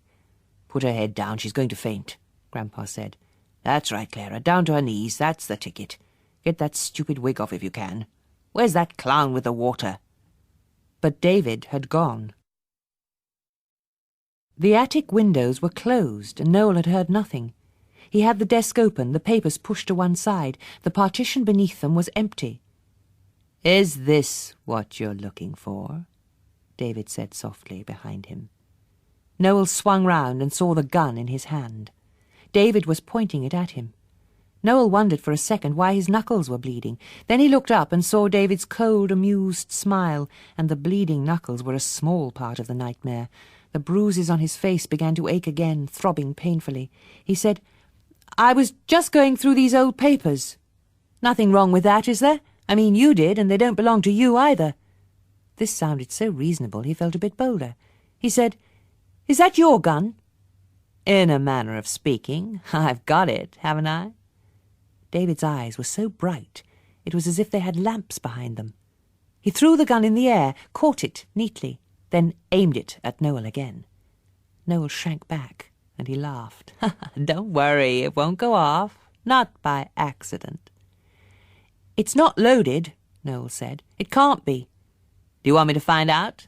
"No, of course you don't. A gun makes a nasty noise. You don't want me to scare the old people, do you? Or young Bosie, or Clara." Noel shook his head. David said, "Right, we know where we stand now. I can't trust you, so I've got to lay down the rules clear and plain.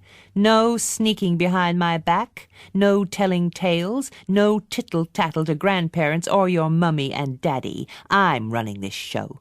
I want us to be one fine, happy family. So if you just take it all nice and easy, that's how it'll be. Nothing unpleasant will happen to anyone. Understand me?"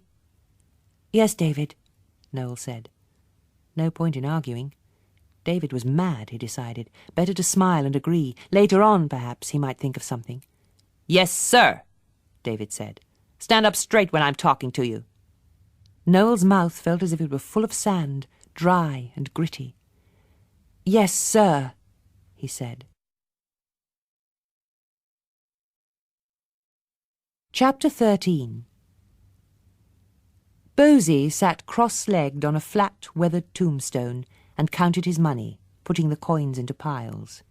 It came to £7.50 altogether, including 50 pence he'd just collected, an advance payment that didn't really belong to him until he'd earned it. Not enough yet, he thought, but not bad for a start. He liked the churchyard.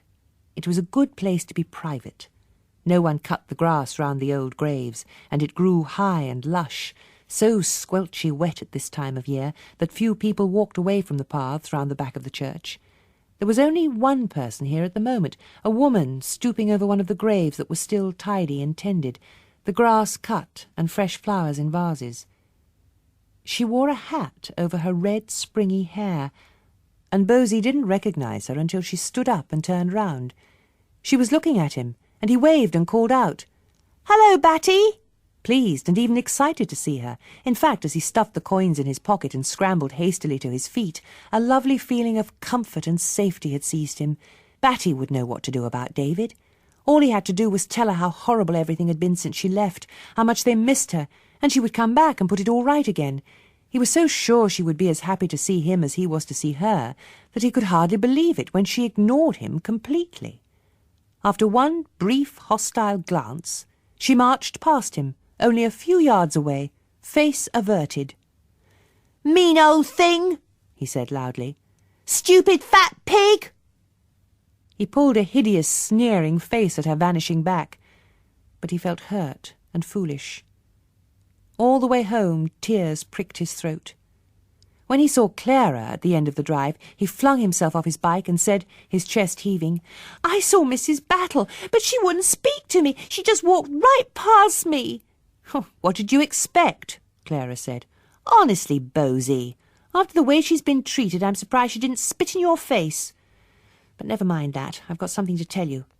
David had an accident with Liz in the car. Well, that's all right. I mean, Liz is all right. But what happened after is more important. Noel didn't want you to know. He said it might scare you, but I said you weren't such a baby."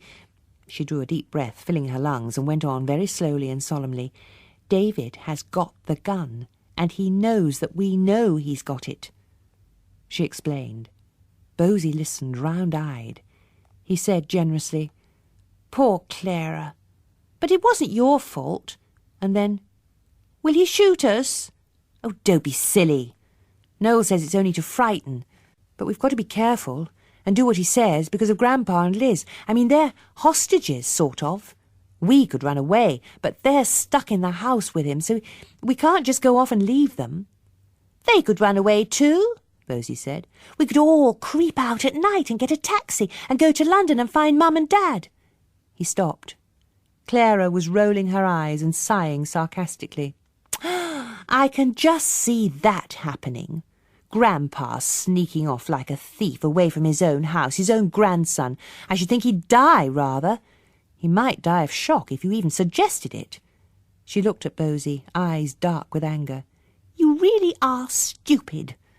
I ought to have listened to Noel. He was right. You're too young to understand anything." She was angry because she hadn't been able to warn Noel that David was coming up to the attic, angry because she was frightened. But Bosie didn't know that. He began to weep bitterly, tears spurting from his eyes and splashing down his face, mingling with watery snot from his nose. Clara said, "Disgusting as well as stupid. Use your handkerchief, can't you?" He fumbled in his pocket and tugged. A handful of coins came out with the handkerchief and spilled on the ground. He knelt, still crying, and felt for them blindly. Clara jerked him to his feet. She shoved her hand in his pocket and brought out the rest of the money. She said, "You little thief!" She was holding him, shaking him, her face close to his. "Stop howling," she said, "or I'll bash you." His sobs became hiccups. Through misty eyes he could see Clara grinning ferociously. "That's better. Stiff upper lip," she said, quoting Grandpa. "Now, tell me, where did you get all that money? You tell me this minute." "Shan't," he said, wriggling, trying to get away, but she was stronger than he was. "You're hurting," he moaned, but she only tightened her grip, pinching his arms until he gave in. All right, just let go of me." She let him go.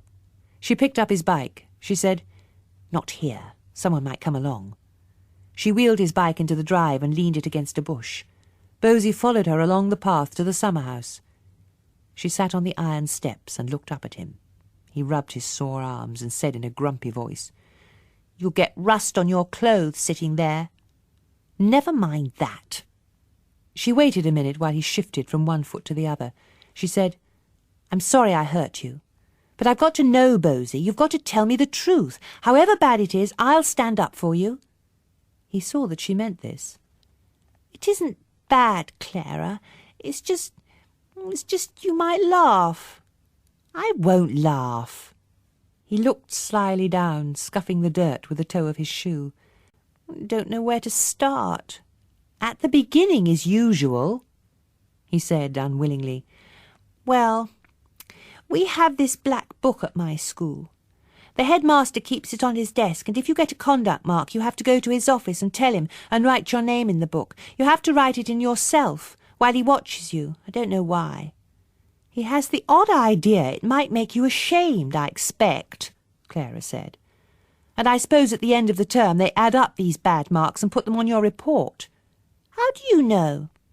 Just a guess. He looked at her cautiously. She wasn't laughing, but he feared she might laugh any minute. He said with grave dignity, I don't mind about it. I think it's silly to mind about conduct marks and black books. But some people do. Mostly girls. Least it's mostly girls that give me the money. She was looking puzzled now. He said, For rubbing their names out. You write your name down in pencil. The pencil's tied onto the book. I went to the office with a note from my teacher one day, and the headmaster wasn't there. So I put the note on the desk, and I saw the book open. The girl who sits next to me in my class, her name was written in last, and I rubbed it out, just for fun. But when I told her, she gave me 20 pence. Then she told other people. I see, Clara said. How much do you charge them? 25 pence. But I only do it if they pay in advance, and if their name is at the bottom of the list. It would notice if you rubbed out higher up, leave a space. In my school, Clara said, the headmaster's office is always locked up when he isn't there. She smiled at him, the pink tip of her tongue sticking out. I'm not lying. Cut my throat, Clara. I don't know why he doesn't lock it up. Perhaps there isn't a key. Or perhaps it has never occurred to him that any of his nice little boys and girls would do such a wicked thing. But she was laughing. He said, It wasn't for me. It's for David. If he had some money, he might go away. That's what you said. Blaming me, are you? No, I mean, I started collecting before, and then I got the idea from you what to do with it. She got up from the iron steps and hugged him. Oh, Bosie, darling, you need hundreds and hundreds of pounds, I should think. So you better stop before you get caught. Someone's bound to find out. He muttered, I can't stop just yet. I've got 2 more names to rub out. I met these 2 girls today when I went to the village. They gave me 50 pence out of their Saturday money. Well, then you'll have to give it back, won't you? I can't, he said, horrified. Not once I've promised. Of course you can, dummy. Just say it's getting too dangerous. She smiled at him like a kind older sister dismissing this childish game. She had more important things on her mind. We better go back to the house, or David will think that we're plotting. We mustn't let David think we're against him, Noel says. Just pretend everything's fine, and maybe it will be. If Grandpa does buy the motorbike, David might get really keen and go away on it. Noel says he thinks that's what Grandpa's hoping. Grandpa is cunning. Bosie said, When we came, Grandpa said he was chief, the chief Roman. But David's the chief now, isn't he? Like he was playing that game, I'm the king of the castle. Only he's playing for real, Clara said. She hugged Bosie, to comfort herself this time. He said sadly, Poor Grandpa. Grandpa was standing beside the Bentley sucking an empty pipe. Noel, wearing thick gloves, was picking slivers of glass off the gravel and putting them into a bucket. Bosie got off his bike and looked at the smashed windscreen, the shattered wing. He said, I'm sorry, Grandpa. Grandpa nodded. No one hurt, that's the main thing. And no more risk of it either. That car will be off the road for a while.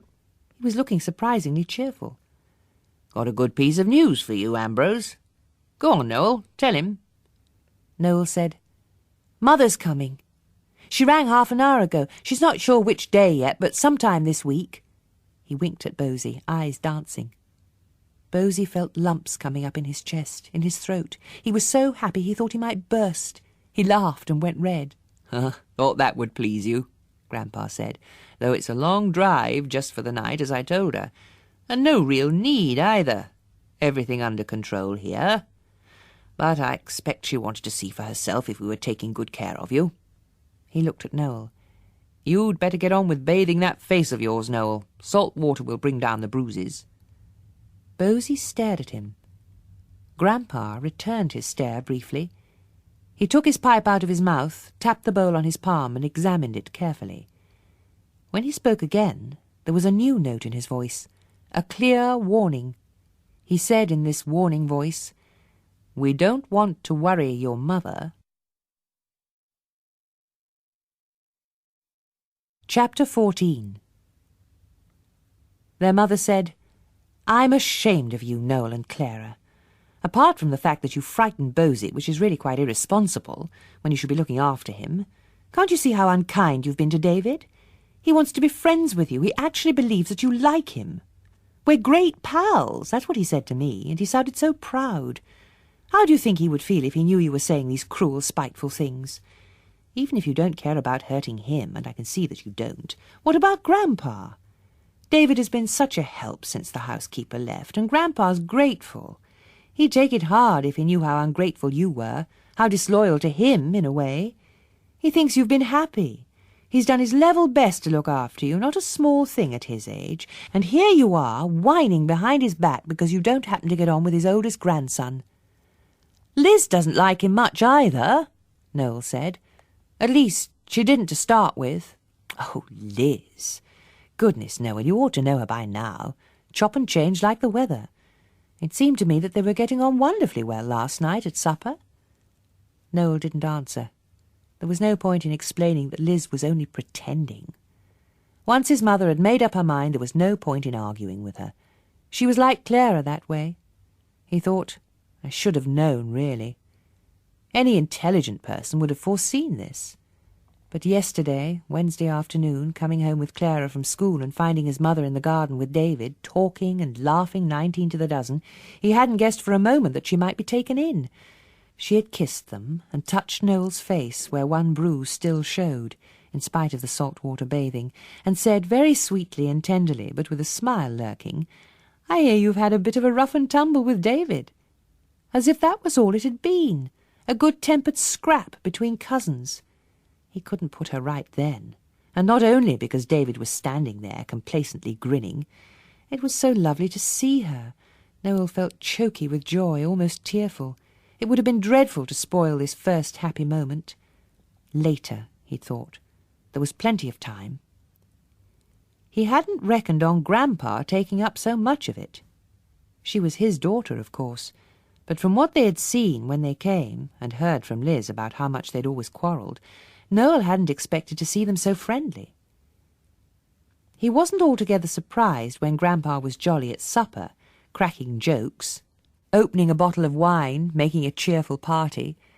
"We don't want to worry your mother," was what he'd said, and he was sticking to that. But when supper was over, and they'd finished their homework, and David and Liz had both gone to bed, she was still in the study, talking to Grandpa. Going downstairs, Noel had heard their voices rising and falling, his mother's quick, light, pretty laugh, and Grandpa's deep, answering chuckle. When Noel had opened the door, Grandpa was leaning back comfortably, legs stretched out, ankles crossed, smoking his pipe, and his mother was sitting on the floor by his chair, one arm on his knee. She'd smiled at Noel without moving and said, "Good night, darling. You don't mind if I don't come up, do you?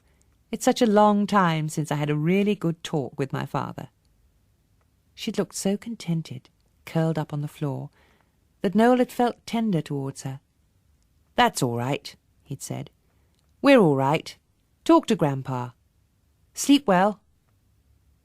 But sometime in the night, Bosie had crawled into her bed, frightened and weeping after a nightmare, and in the morning she'd woken Clara and Noel with a cold, angry face. She was so angry she gave them no chance. Not that Clara would try. Unfairly attacked, she closed up, stolid and sullen, eyes black with her rage. Noel did his best. "You haven't told us exactly what Bosie told you. That's not fair. If you don't tell us, we can't explain, can we?" She looked at him with a grim little smile. "It'll take some explaining. He didn't want to go to school, was what he said first, and I thought he must be in some kind of trouble. Then it came out. He didn't want to go to school in case David shot Grandpa and Liz. Clara had told him, it seems, that David was holding them hostage, at gunpoint apparently. Poor little Bosie. He thought he ought to stay home and protect them." She sniffed with outrage. "What a story to tell him." Noel said, "It isn't quite like that, but David does push us around, even Grandpa, and he's got Grandpa's gun.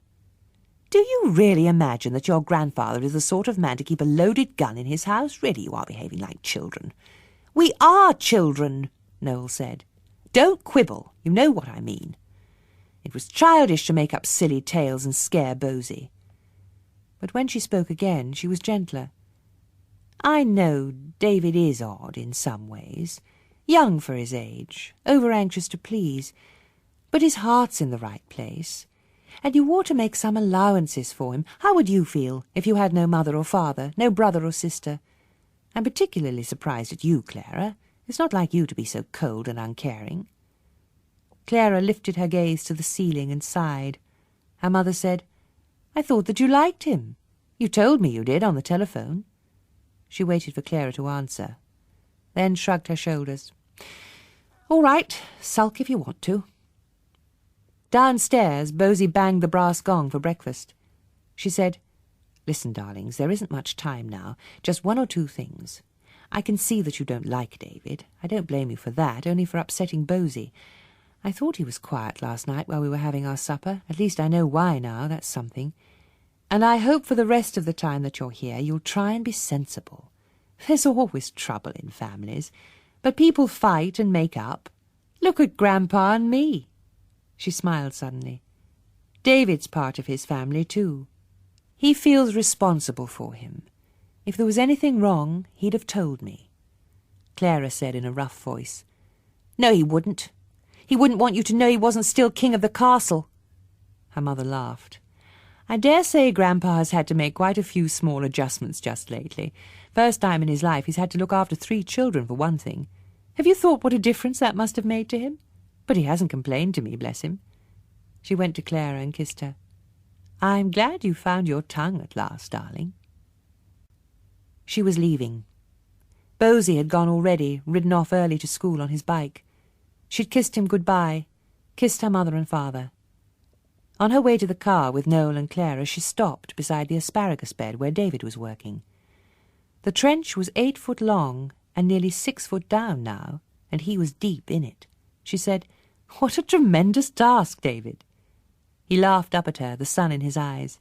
"You have to dig deep for asparagus, Auntie. Can't disturb the crowns once they're settled in, so you have to do the work properly. Some of this earth will go back, but you have to mix in a load of manure if you want a good crop. I expect Noel will help me." Noel said, "Yes, of course, David." She glanced at him quickly, frowning a little, as if something about his listless tone troubled her. Then Grandpa, taking Nero back to the house after his morning walk, called out, "Watch your time, Noel. Don't want to miss the school bus." And she turned to wave at him. "Goodbye, darling Pa."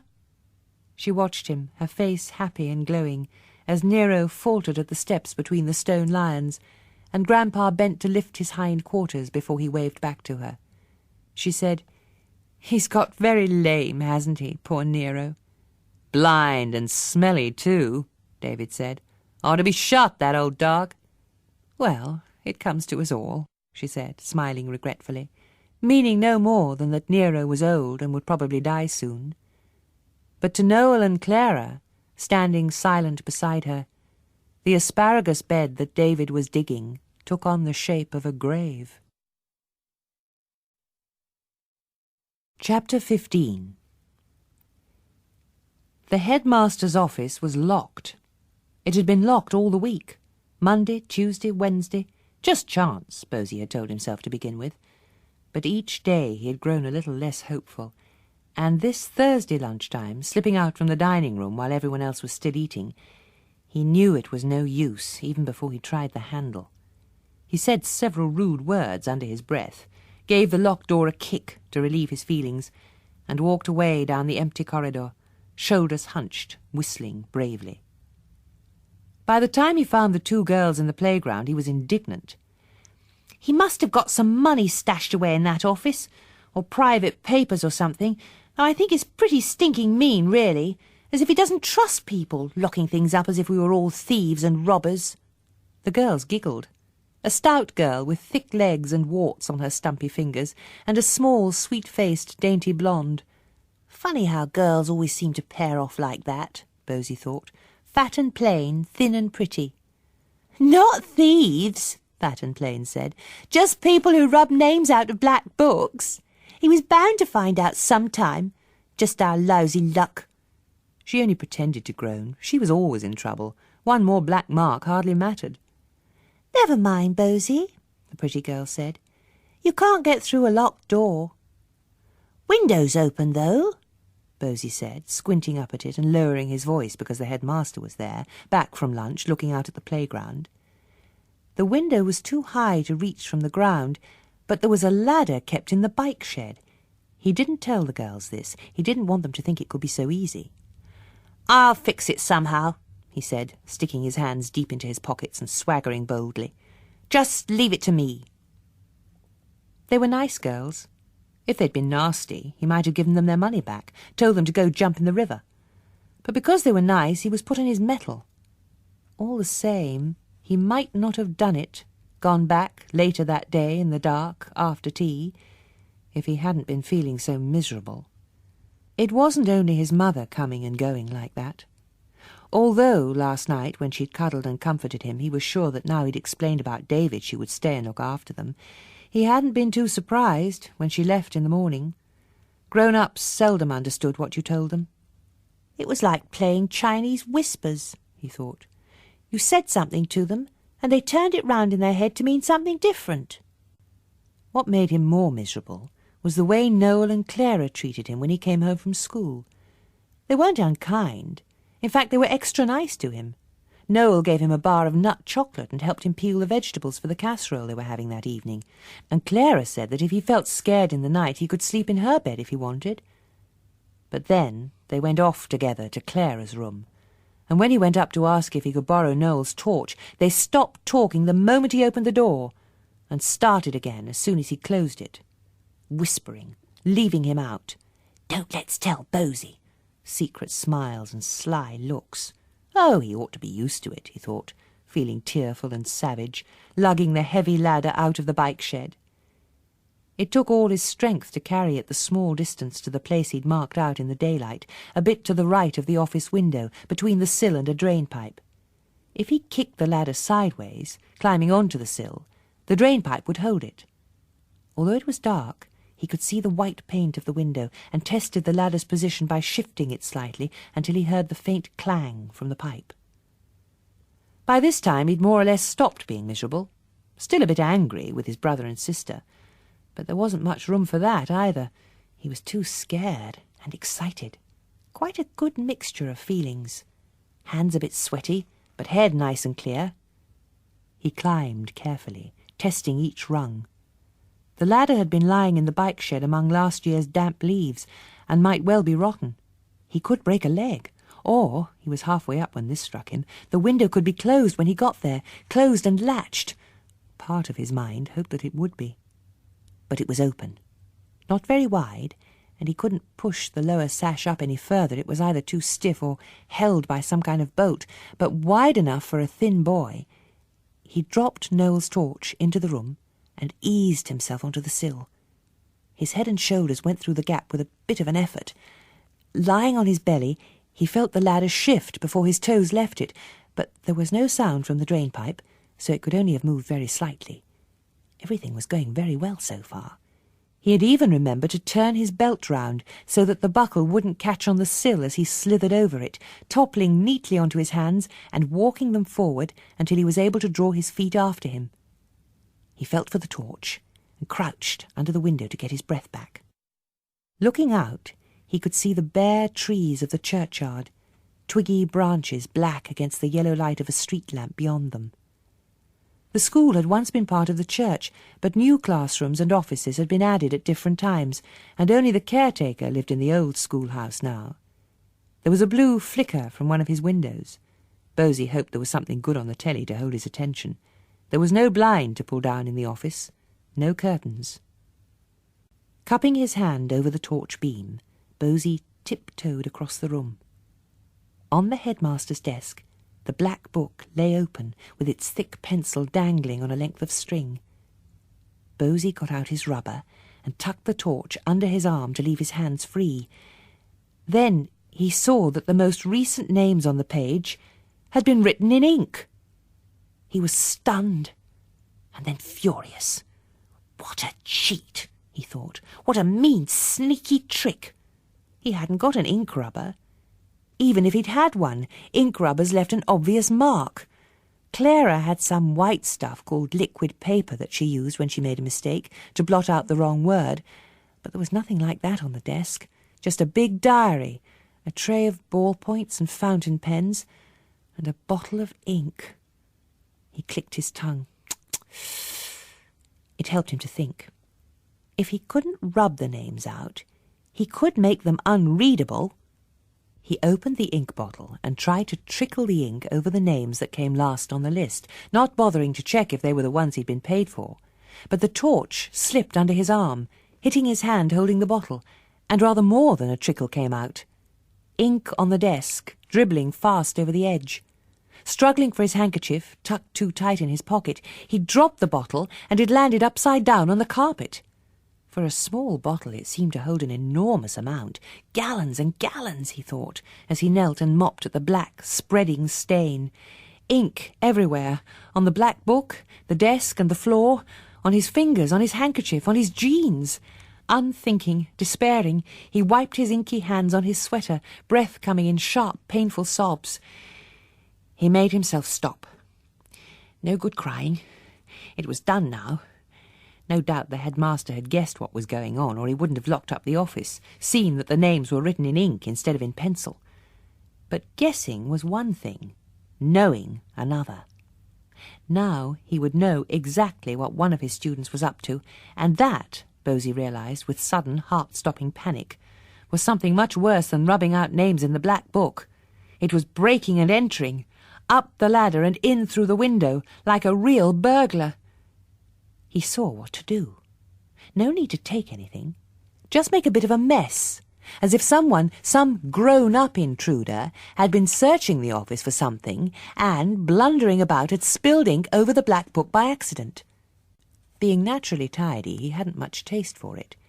He opened a couple of drawers, emptied a waste paper basket, scattered a few files on the floor. He forgot about the ink on his hands until he'd spread it about, every file that he'd touched, each drawer handle. Well, it couldn't be helped. If they suspected an outside job, a real burglar, they wouldn't bother to go round the school taking fingerprints. He had to trust to that anyway. What would a burglar look for? Bosie opened a cupboard. The door stuck at first, and then flew open, almost knocking him over, a hard, heavy shower of tumbling textbooks, hitting his knees and his ankles. Elementary physics, junior biology, first steps in French. Not much there for a hard-bitten villain. He shone the torch on the shelves and found a more likely attraction, a padlocked tin box with something that rattled inside. Keys or money. Mustn't take it away because that would be stealing. Just pretend that someone had attempted to find out what was in it. He wrenched at the padlock, trying to force it, and then, in a burst of frustration, threw it away from him. It bounced off the wall and crashed to the floor, making so much noise that afterwards the silence seemed loud, a kind of thick boom in his head. The booming silence made him weak at the knees. He rubbed his inky, sweating hands on his jeans and found his legs shaking. He switched the torch off and walked on these shaky legs to the window. The ladder was still there, going down into darkness, so were the yellow street lamp and the trees in the churchyard, stirring now in a little wind. Although he registered that something was different about the view from the window, his mind was too tired and smudgy to sort out what it was. He wriggled over the sill, feet first, wondering vaguely if he should try again to push the sash further up, to make it look as if a grown man could have squeezed under it. But he hadn't the energy. He felt so weary, all his bones aching, that even when he remembered what it was that was missing, the blue telly flicker from that other window, he didn't worry about it. Perhaps the caretaker had gone to bed, he thought, yawning and sleepy, ready for bed himself as he climbed down the ladder. They let him get safely down before they turned on the car headlights and started shouting. Chapter 16. "Where's Bosie?" David said. "Time's getting on. Supper ought to be ready. I'm hungry." He stood in the doorway of Grandpa's study, his red and gold crash helmet under his arm. He wore a black leather catsuit and knee-high leather boots. All that new gear as well as the big Triumph bike. He ought to be grateful, Noel thought, not greedy and petulant. He said, "The casserole's in the oven and the table's laid. Bosie's out." "In the dark?" "He borrowed my torch and he's got lights on his bike." "No business to be out after dark at his age," David said. "And I didn't give him permission to be late for supper." Silence. Grandpa stared into the fire, and Liz bent over the game of Scrabble she and Clara were playing. In the silence, Noel could hear Clara grinding her teeth. Humour him, they'd decided. Let him play king of the castle. But it went against the grain of her nature. David said, "Right, I'll show Master Bosie. No supper for him when he comes home. 7 o'clock sharp. We'll start without him." Still no one spoke. No one even looked at him. Only Nero, lying on the hearth, lifted his head and snarled softly. Got more guts than the rest of us, Noel thought, ashamed. He said, "That's for Grandpa to say." "Okay," David said. "Let him say it." He closed the study door. They heard his heavy boots on the stairs. Grandpa said, Well, I suppose Ambrose knows the time. Do you know where he went?" "He often goes off by himself," Clara said. "But he's usually back before now. Perhaps his watch has stopped." Liz looked anxious. "I hope he's all right." "Bound to be," Grandpa said heartily. "Independent little chap. Probably gone to see another lad in the village. Don't start fretting." But he looked at the clock on the mantelpiece. Of course he was worried, Noel thought, just not willing to show it. He was playing the same game as the rest of them. Don't upset David. Liz was thinking of Grandpa's frail heart, and Grandpa was trying to keep the peace for his wife, for his grandchildren. David had turned them all into cowards, protecting each other. Noel said, "Bosie really is late. We can't just do nothing. I'm going to ask David to go out on his bike and start looking." He left the study before they could stop him. As he ran up the stairs, he saw lights streaming out from the big unused drawing-room. He went through the open door and saw David admiring his reflection in one of the heavy gilt mirrors, still in his leathers, booted feet wide apart, head thrown back, the gun in his hand. He saw Noel in the glass and swung round to face him, resting the muzzle on his bent forearm, pretending to aim it. Noel felt a hollow pain in his stomach, ice down his spine. Then he saw David's expression, teasing and foolish. He said, "Please don't point that thing at me. I don't like it." David lowered the gun. He said amiably, "Sorry. Frightened you, did I?" He looked round him and gave a deep, satisfied sigh. "This really is a fine room. Really gracious. Do you know what I'd like to do? Fix it up, clean the chandeliers, make them sparkle, take those ratty old covers off all the furniture, get the piano tuned.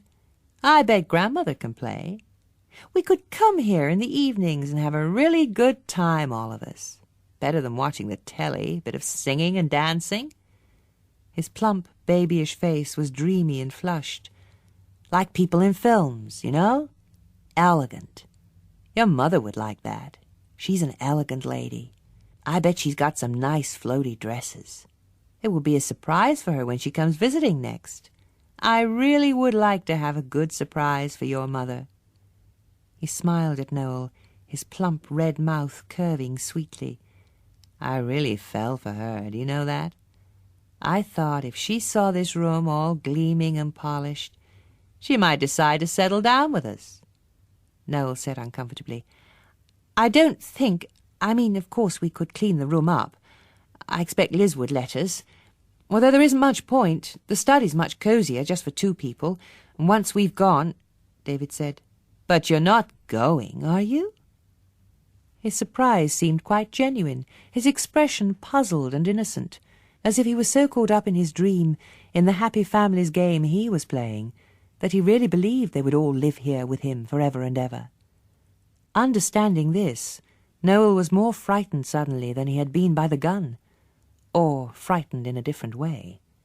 Fear that was mixed up with something else, a strange kind of sorrow.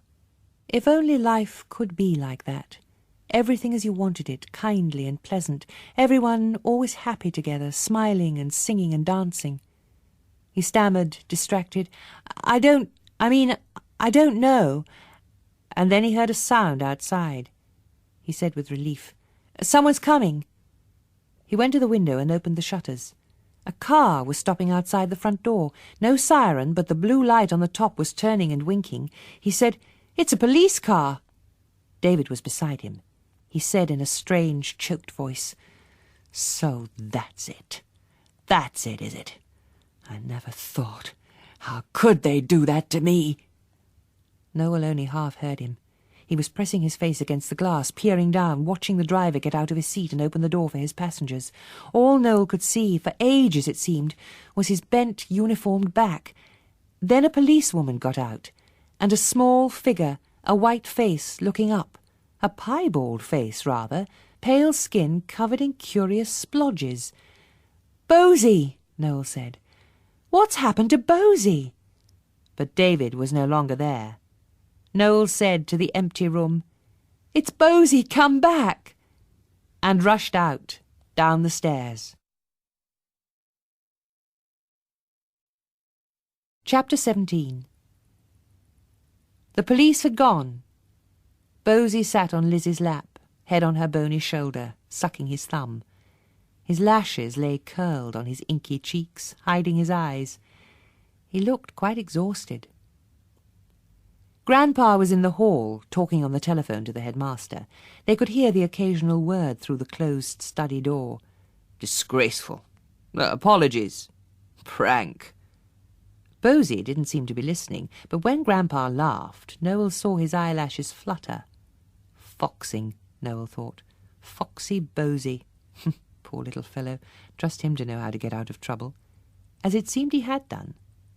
Grandpa came into the study, rubbing his hands, red spots burning his cheekbones and forehead. He was doing his best to conceal his amusement. He said, Well, that's it, Ambrose. Off the hook. The headmaster's making no criminal charges. Decent of him, I consider. I suppose he thinks you've had a bad enough time of it, police picking you up, giving you a good talking to down at the station. But you're to be punished, mind. That's how he expects you to look at it. Suspended from school for the rest of the term. Can't have you back, he says. Bad example. What he means is your classmates might treat you like some sort of hero. Well, can't have that, naturally. Bad for discipline. He started to chuckle, then went in for a long throat-clearing session and blew his nose like a trumpet. He sat down, hands on knees. Not that I approve, mind. Too much softness around nowadays. In my young day you wouldn't have got off so lightly. Good thrashing, at least. Don't be unkind, dear, Liz said. You know you don't mean it, and the child is so tired. Bosie said faintly, eyes still firmly closed. I thought they were going to lock me up in a dungeon. But they were quite nice. They gave me a cup of tea. I made myself drink it because they meant to be kind, but they put sugar and milk in it, and I only really like weak tea with lemon. How thoughtless of them not to inquire, Grandpa said. What an ordeal. Then, as sternly as he could manage, You did a very wrong thing, young man. I hope you're ashamed. Bosie opened his eyes. I said I was sorry. I promised I'd pay for the damage. So I should hope, Grandpa said. I told the headmaster I would send a cheque, but you will pay me back every penny. It won't cost very much, Bosie said. was only a bit of ink. Ink washes out. Grandpa said. It'll wash off you too, I hope. Get along, quick sharp now, up to the bathroom. Wash in the water and not on the towels, and change your clothes while you're at it. Clara, you better get the food on the table. Let's hope it's still edible. Noel, you'd better call David. Can't think why he's not down already, shouting for supper. I thought he was hungry. He's gone, Noel said. They all looked at him. Grandpa and Liz and Clara. And Bosie, wide awake now he knew nothing dreadful was going to happen, slid off Liz's lap and stood, staring. A long time passed, at least it seemed a long time to Noel, before Grandpa said, How do you mean? Gone. Well, come on, out with it. What I said. He's left. Taken his things. I heard the bike start up while the police were here, talking, and I went to the attic to look. I think the police frightened him. He stopped. They all looked so disbelieving, and somehow accusing, but perhaps that was just in Noel's mind. He said, I ought to have stopped him, but I didn't know, did I? Didn't know what? Grandpa said. No reason why he should be afraid of the police, not to my knowledge. There was the accident, Liz said, but it wasn't his fault. Noel said miserably, It wasn't that. He did tell me, but I didn't listen properly. I was thinking of Bosie. He thought the police had come to get rid of him, that you'd called them, either Grandpa or Liz. He didn't understand why he felt so ashamed and so guilty until Liz explained it. She started to cry. Oh, the poor fool. So unhappy, so lonely. Round, glittering tears rolled down the grooves of her face like small jewels. Clara knelt beside her, trying to comfort her. He was a menace, Liz. Really. You hated him. Liz nodded. I know, dear, she mourned. That's why I'm so sorry. Chapter 18. Clara was astonished to find that she was the only one who was really glad David had gone. Liz and Noel had disliked him so much to begin with, now they were sorry for him. And Bosie seemed simply indifferent. He said once, "Course it was me got him to go in the end, bringing the police car." But when Noel told him there was nothing to be proud of in the circumstances, he shut up and didn't mention David again. He was like that, Clara thought, when he'd had a bad dream. Once it was over and he was no longer frightened, he forgot all about it. Grandpa kept his own counsel. The next Saturday morning, watching Noel and Clara fill in the trench David had dug so that Liz could plant some new roses, he said suddenly, speaking more to himself than to them, "At least he got the bike." And then, with a kind of gruff sadness, "A bike can be a good friend." Clara heard Noel sigh and knew what he was thinking. Poor David, the lone rider, the traveller with no place to go. Then she thought, how disgustingly creepy. Easy to pity him now he wasn't here, scaring them witless. Why were they all so sure he wouldn't come back? She heaved at a huge spadeful of earth, spattering Grandpa's shoes with it, and said, "All I hope is he gets nice and far away, like 500 miles before he smashes it up." Grandpa didn't reproach her as she expected. He said, "He won't come back, Clara. Gone for good." He sounded quite certain of this, but not feeling it very much, one way or the other. He looked at her for a bit, scratching the bristles at the side of his mouth with the stem of his pipe. He said, "You've done enough digging. Let Noel finish it. Much too hard for a girl." "I'm stronger than Noel," she objected. But Grandpa had been kind, understanding how she felt about David, and she wanted to please him. She did her best to smile in the pretty, agreeable way she supposed Grandpa thought a girl ought to smile, and walked to the house with him. He said, "Once you've cleaned up, I dare say Liz and Bosie could do with some help on the catering front. Special dinner tonight. Celebration." He was grinning. She thought, farewell to the unwelcome guest. She was afraid Grandpa would be upset if she came out with that, so she said diplomatically, "It's nice when things get back to normal." "I hope that you'll think so." "Oh, I already do," she said, smiling more naturally now, thinking How much better he looked since David's departure, standing straighter, walking better, not a shuffling, apologetic old man any longer. She took his big, cold hand and squeezed it. "Good," he said. "Very good."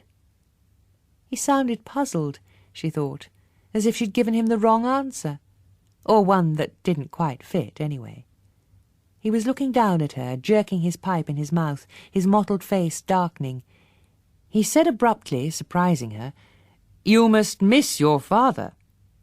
She nodded, a little cautiously, but since there seemed nothing in his expression to suggest anything other than a kindly interest, she said, "Dad always listens. That's the big thing. Well, not the main thing, of course, but important. Mum listens too, but she doesn't listen so well." She thought that her father would have understood about David, and smiled to herself as she saw a good way to get her own back on her mother. "Mum is like some kind of wild express train. Once she's got set on a track, she goes thundering on. You'd have to throw bombs if you wanted to stop her, or hurl yourself on the line, shouting and screaming." Grandpa chuckled and snorted, so ready it seemed to share this joke with her that she completely forgot he'd tried to stop her mother getting married, that he probably still hated her father. She said, "Dad always knows how people are feeling, and usually what they're thinking. Mum says he's sensitive. That's what makes him such a good actor, but it really goes back to listening. He watches your face while you talk, and he doesn't make up his mind until you've finished. You can tell him all you want to without holding back the bad bits, and he never gets angry." They had reached the front steps. Grandpa wiped the earth off his shoes on the iron foot scraper, taking rather a long time about it. He said, without looking at Clara, "When you do see him, it might be as well to hold back a little.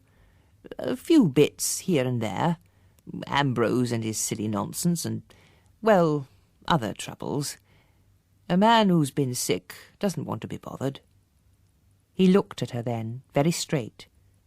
"You understand me, I hope? Good girl.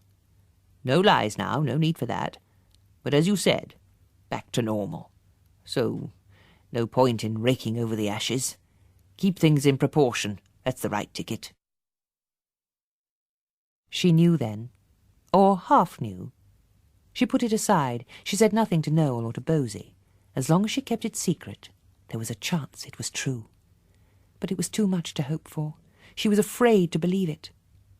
Even when Liz announced with a pleased, playful smile that she was going to lay the table herself, no one need help her, she didn't dare peek into the dining room to see if there were 2 extra places, even when she heard the car.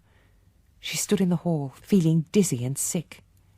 Liz came down the stairs in a long purple dress embroidered with sequin butterflies. She said, "Why don't you go and see who it is, Clara? Have you lost the use of your legs?" Behind Liz, Noel and Bosie hung over the banisters.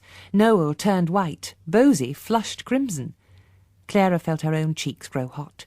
She wanted to run and hide, but she opened the door. Her mother was getting out of the car, and her father. He was paler than she remembered, and thinner. His shabby overcoat hung baggily on him. He was smiling, and holding his arms out. He hugged them all, kissed them all, and then came up the steps between the stone lions, one arm still round Clara. Grandpa was waiting. He said, "Ah, here we are then," in a deep, challenging voice that locked Clara's breath tight in her chest. She knew his threatening manner meant nothing, that it was Grandpa's habit to growl when he met someone for the first time, but her father didn't know that. Suppose Grandpa said something hurtful as he had done when they came, calling them the little children of the poor and making their mother so angry. She looked hard at Grandpa, ready to fly at him, but all he said was, "About time, if you want my opinion. Glad to have another man in the house." Clara let out her breath in relief, and her father said, "Thank you, sir. I'm glad to be here," smiling at Grandpa, and then beyond him, at Liz. He said, "What an unusual and beautiful dress," which was just the right thing to say. Liz blinked shyly and happily, and Clara knew all was well. They had beef for supper, cooked in a crisp pastry case, and mashed potatoes with grated onion and parsley, and a lemon meringue pie. "Ambrose is a remarkable cook," Grandpa said when the pie was served. "Even managed to teach me a thing or two. How to boil an egg. Quite an achievement." He gave a rumbling laugh like a low roll of thunder, and little smiles and chuckles ran round the table like echoes. "Mind you," Grandpa said, "I hope he branches out when he's older. Good food is a fine thing, but we eat to live, not live to eat. All right for a boy to be keen on his stomach, but a grown man shouldn't be greedy." Clara saw his sly, dancing look and knew he was testing her father. What did Dad really think was a man's occupation? But she wasn't worried now. Although he was so polite and gentle, her father was a good match for Grandpa. He said in his lovely, rich actor's voice, with a hint of respectful amusement, "I think that if Bosie decided to be a chef when he was older, that wouldn't mean he was greedy, just that he decided to exercise one of his talents. But he has plenty of others. He's a great organizer, good at planning and fixing. It's early to say, but I think he might enjoy running some kind of business. He likes making money." "Does he now?" Grandpa said. He peered under his eyebrows at Bosie, then went on hastily, "Of course, we've been grateful for his excellent cooking, no doubt about it. We've been through a sticky patch since the housekeeper left. But they've all pulled their weight, you'll be glad to know. Not just Ambrose, but Noel too, and Clara." "And David," Noel said. He had made up his mind to be fair, and it made him sound grumpy.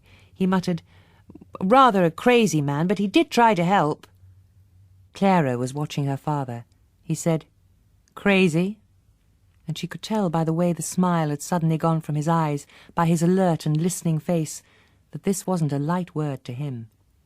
Perhaps, whatever her mother had said, he would have guessed about David. Guessed there was something wrong, anyway. But who was going to tell him? Not Grandpa. Noel had said all he was going to, and Liz, like Bosie, had put it behind her. She was concentrating on her lemon pie. Up to me, Clara thought. She looked at her family, all safely together at last. A pity to spoil this happy party.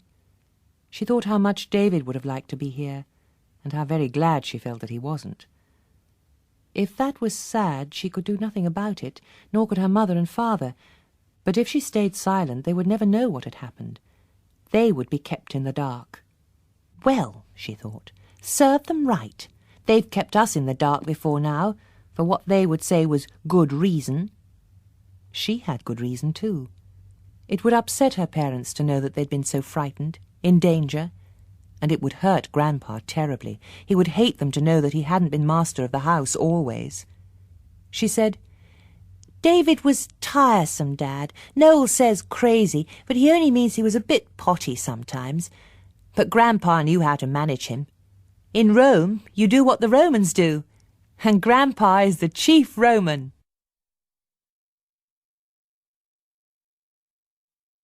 That was Kept in the Dark by Nina Bawden, read by Carole Boyd.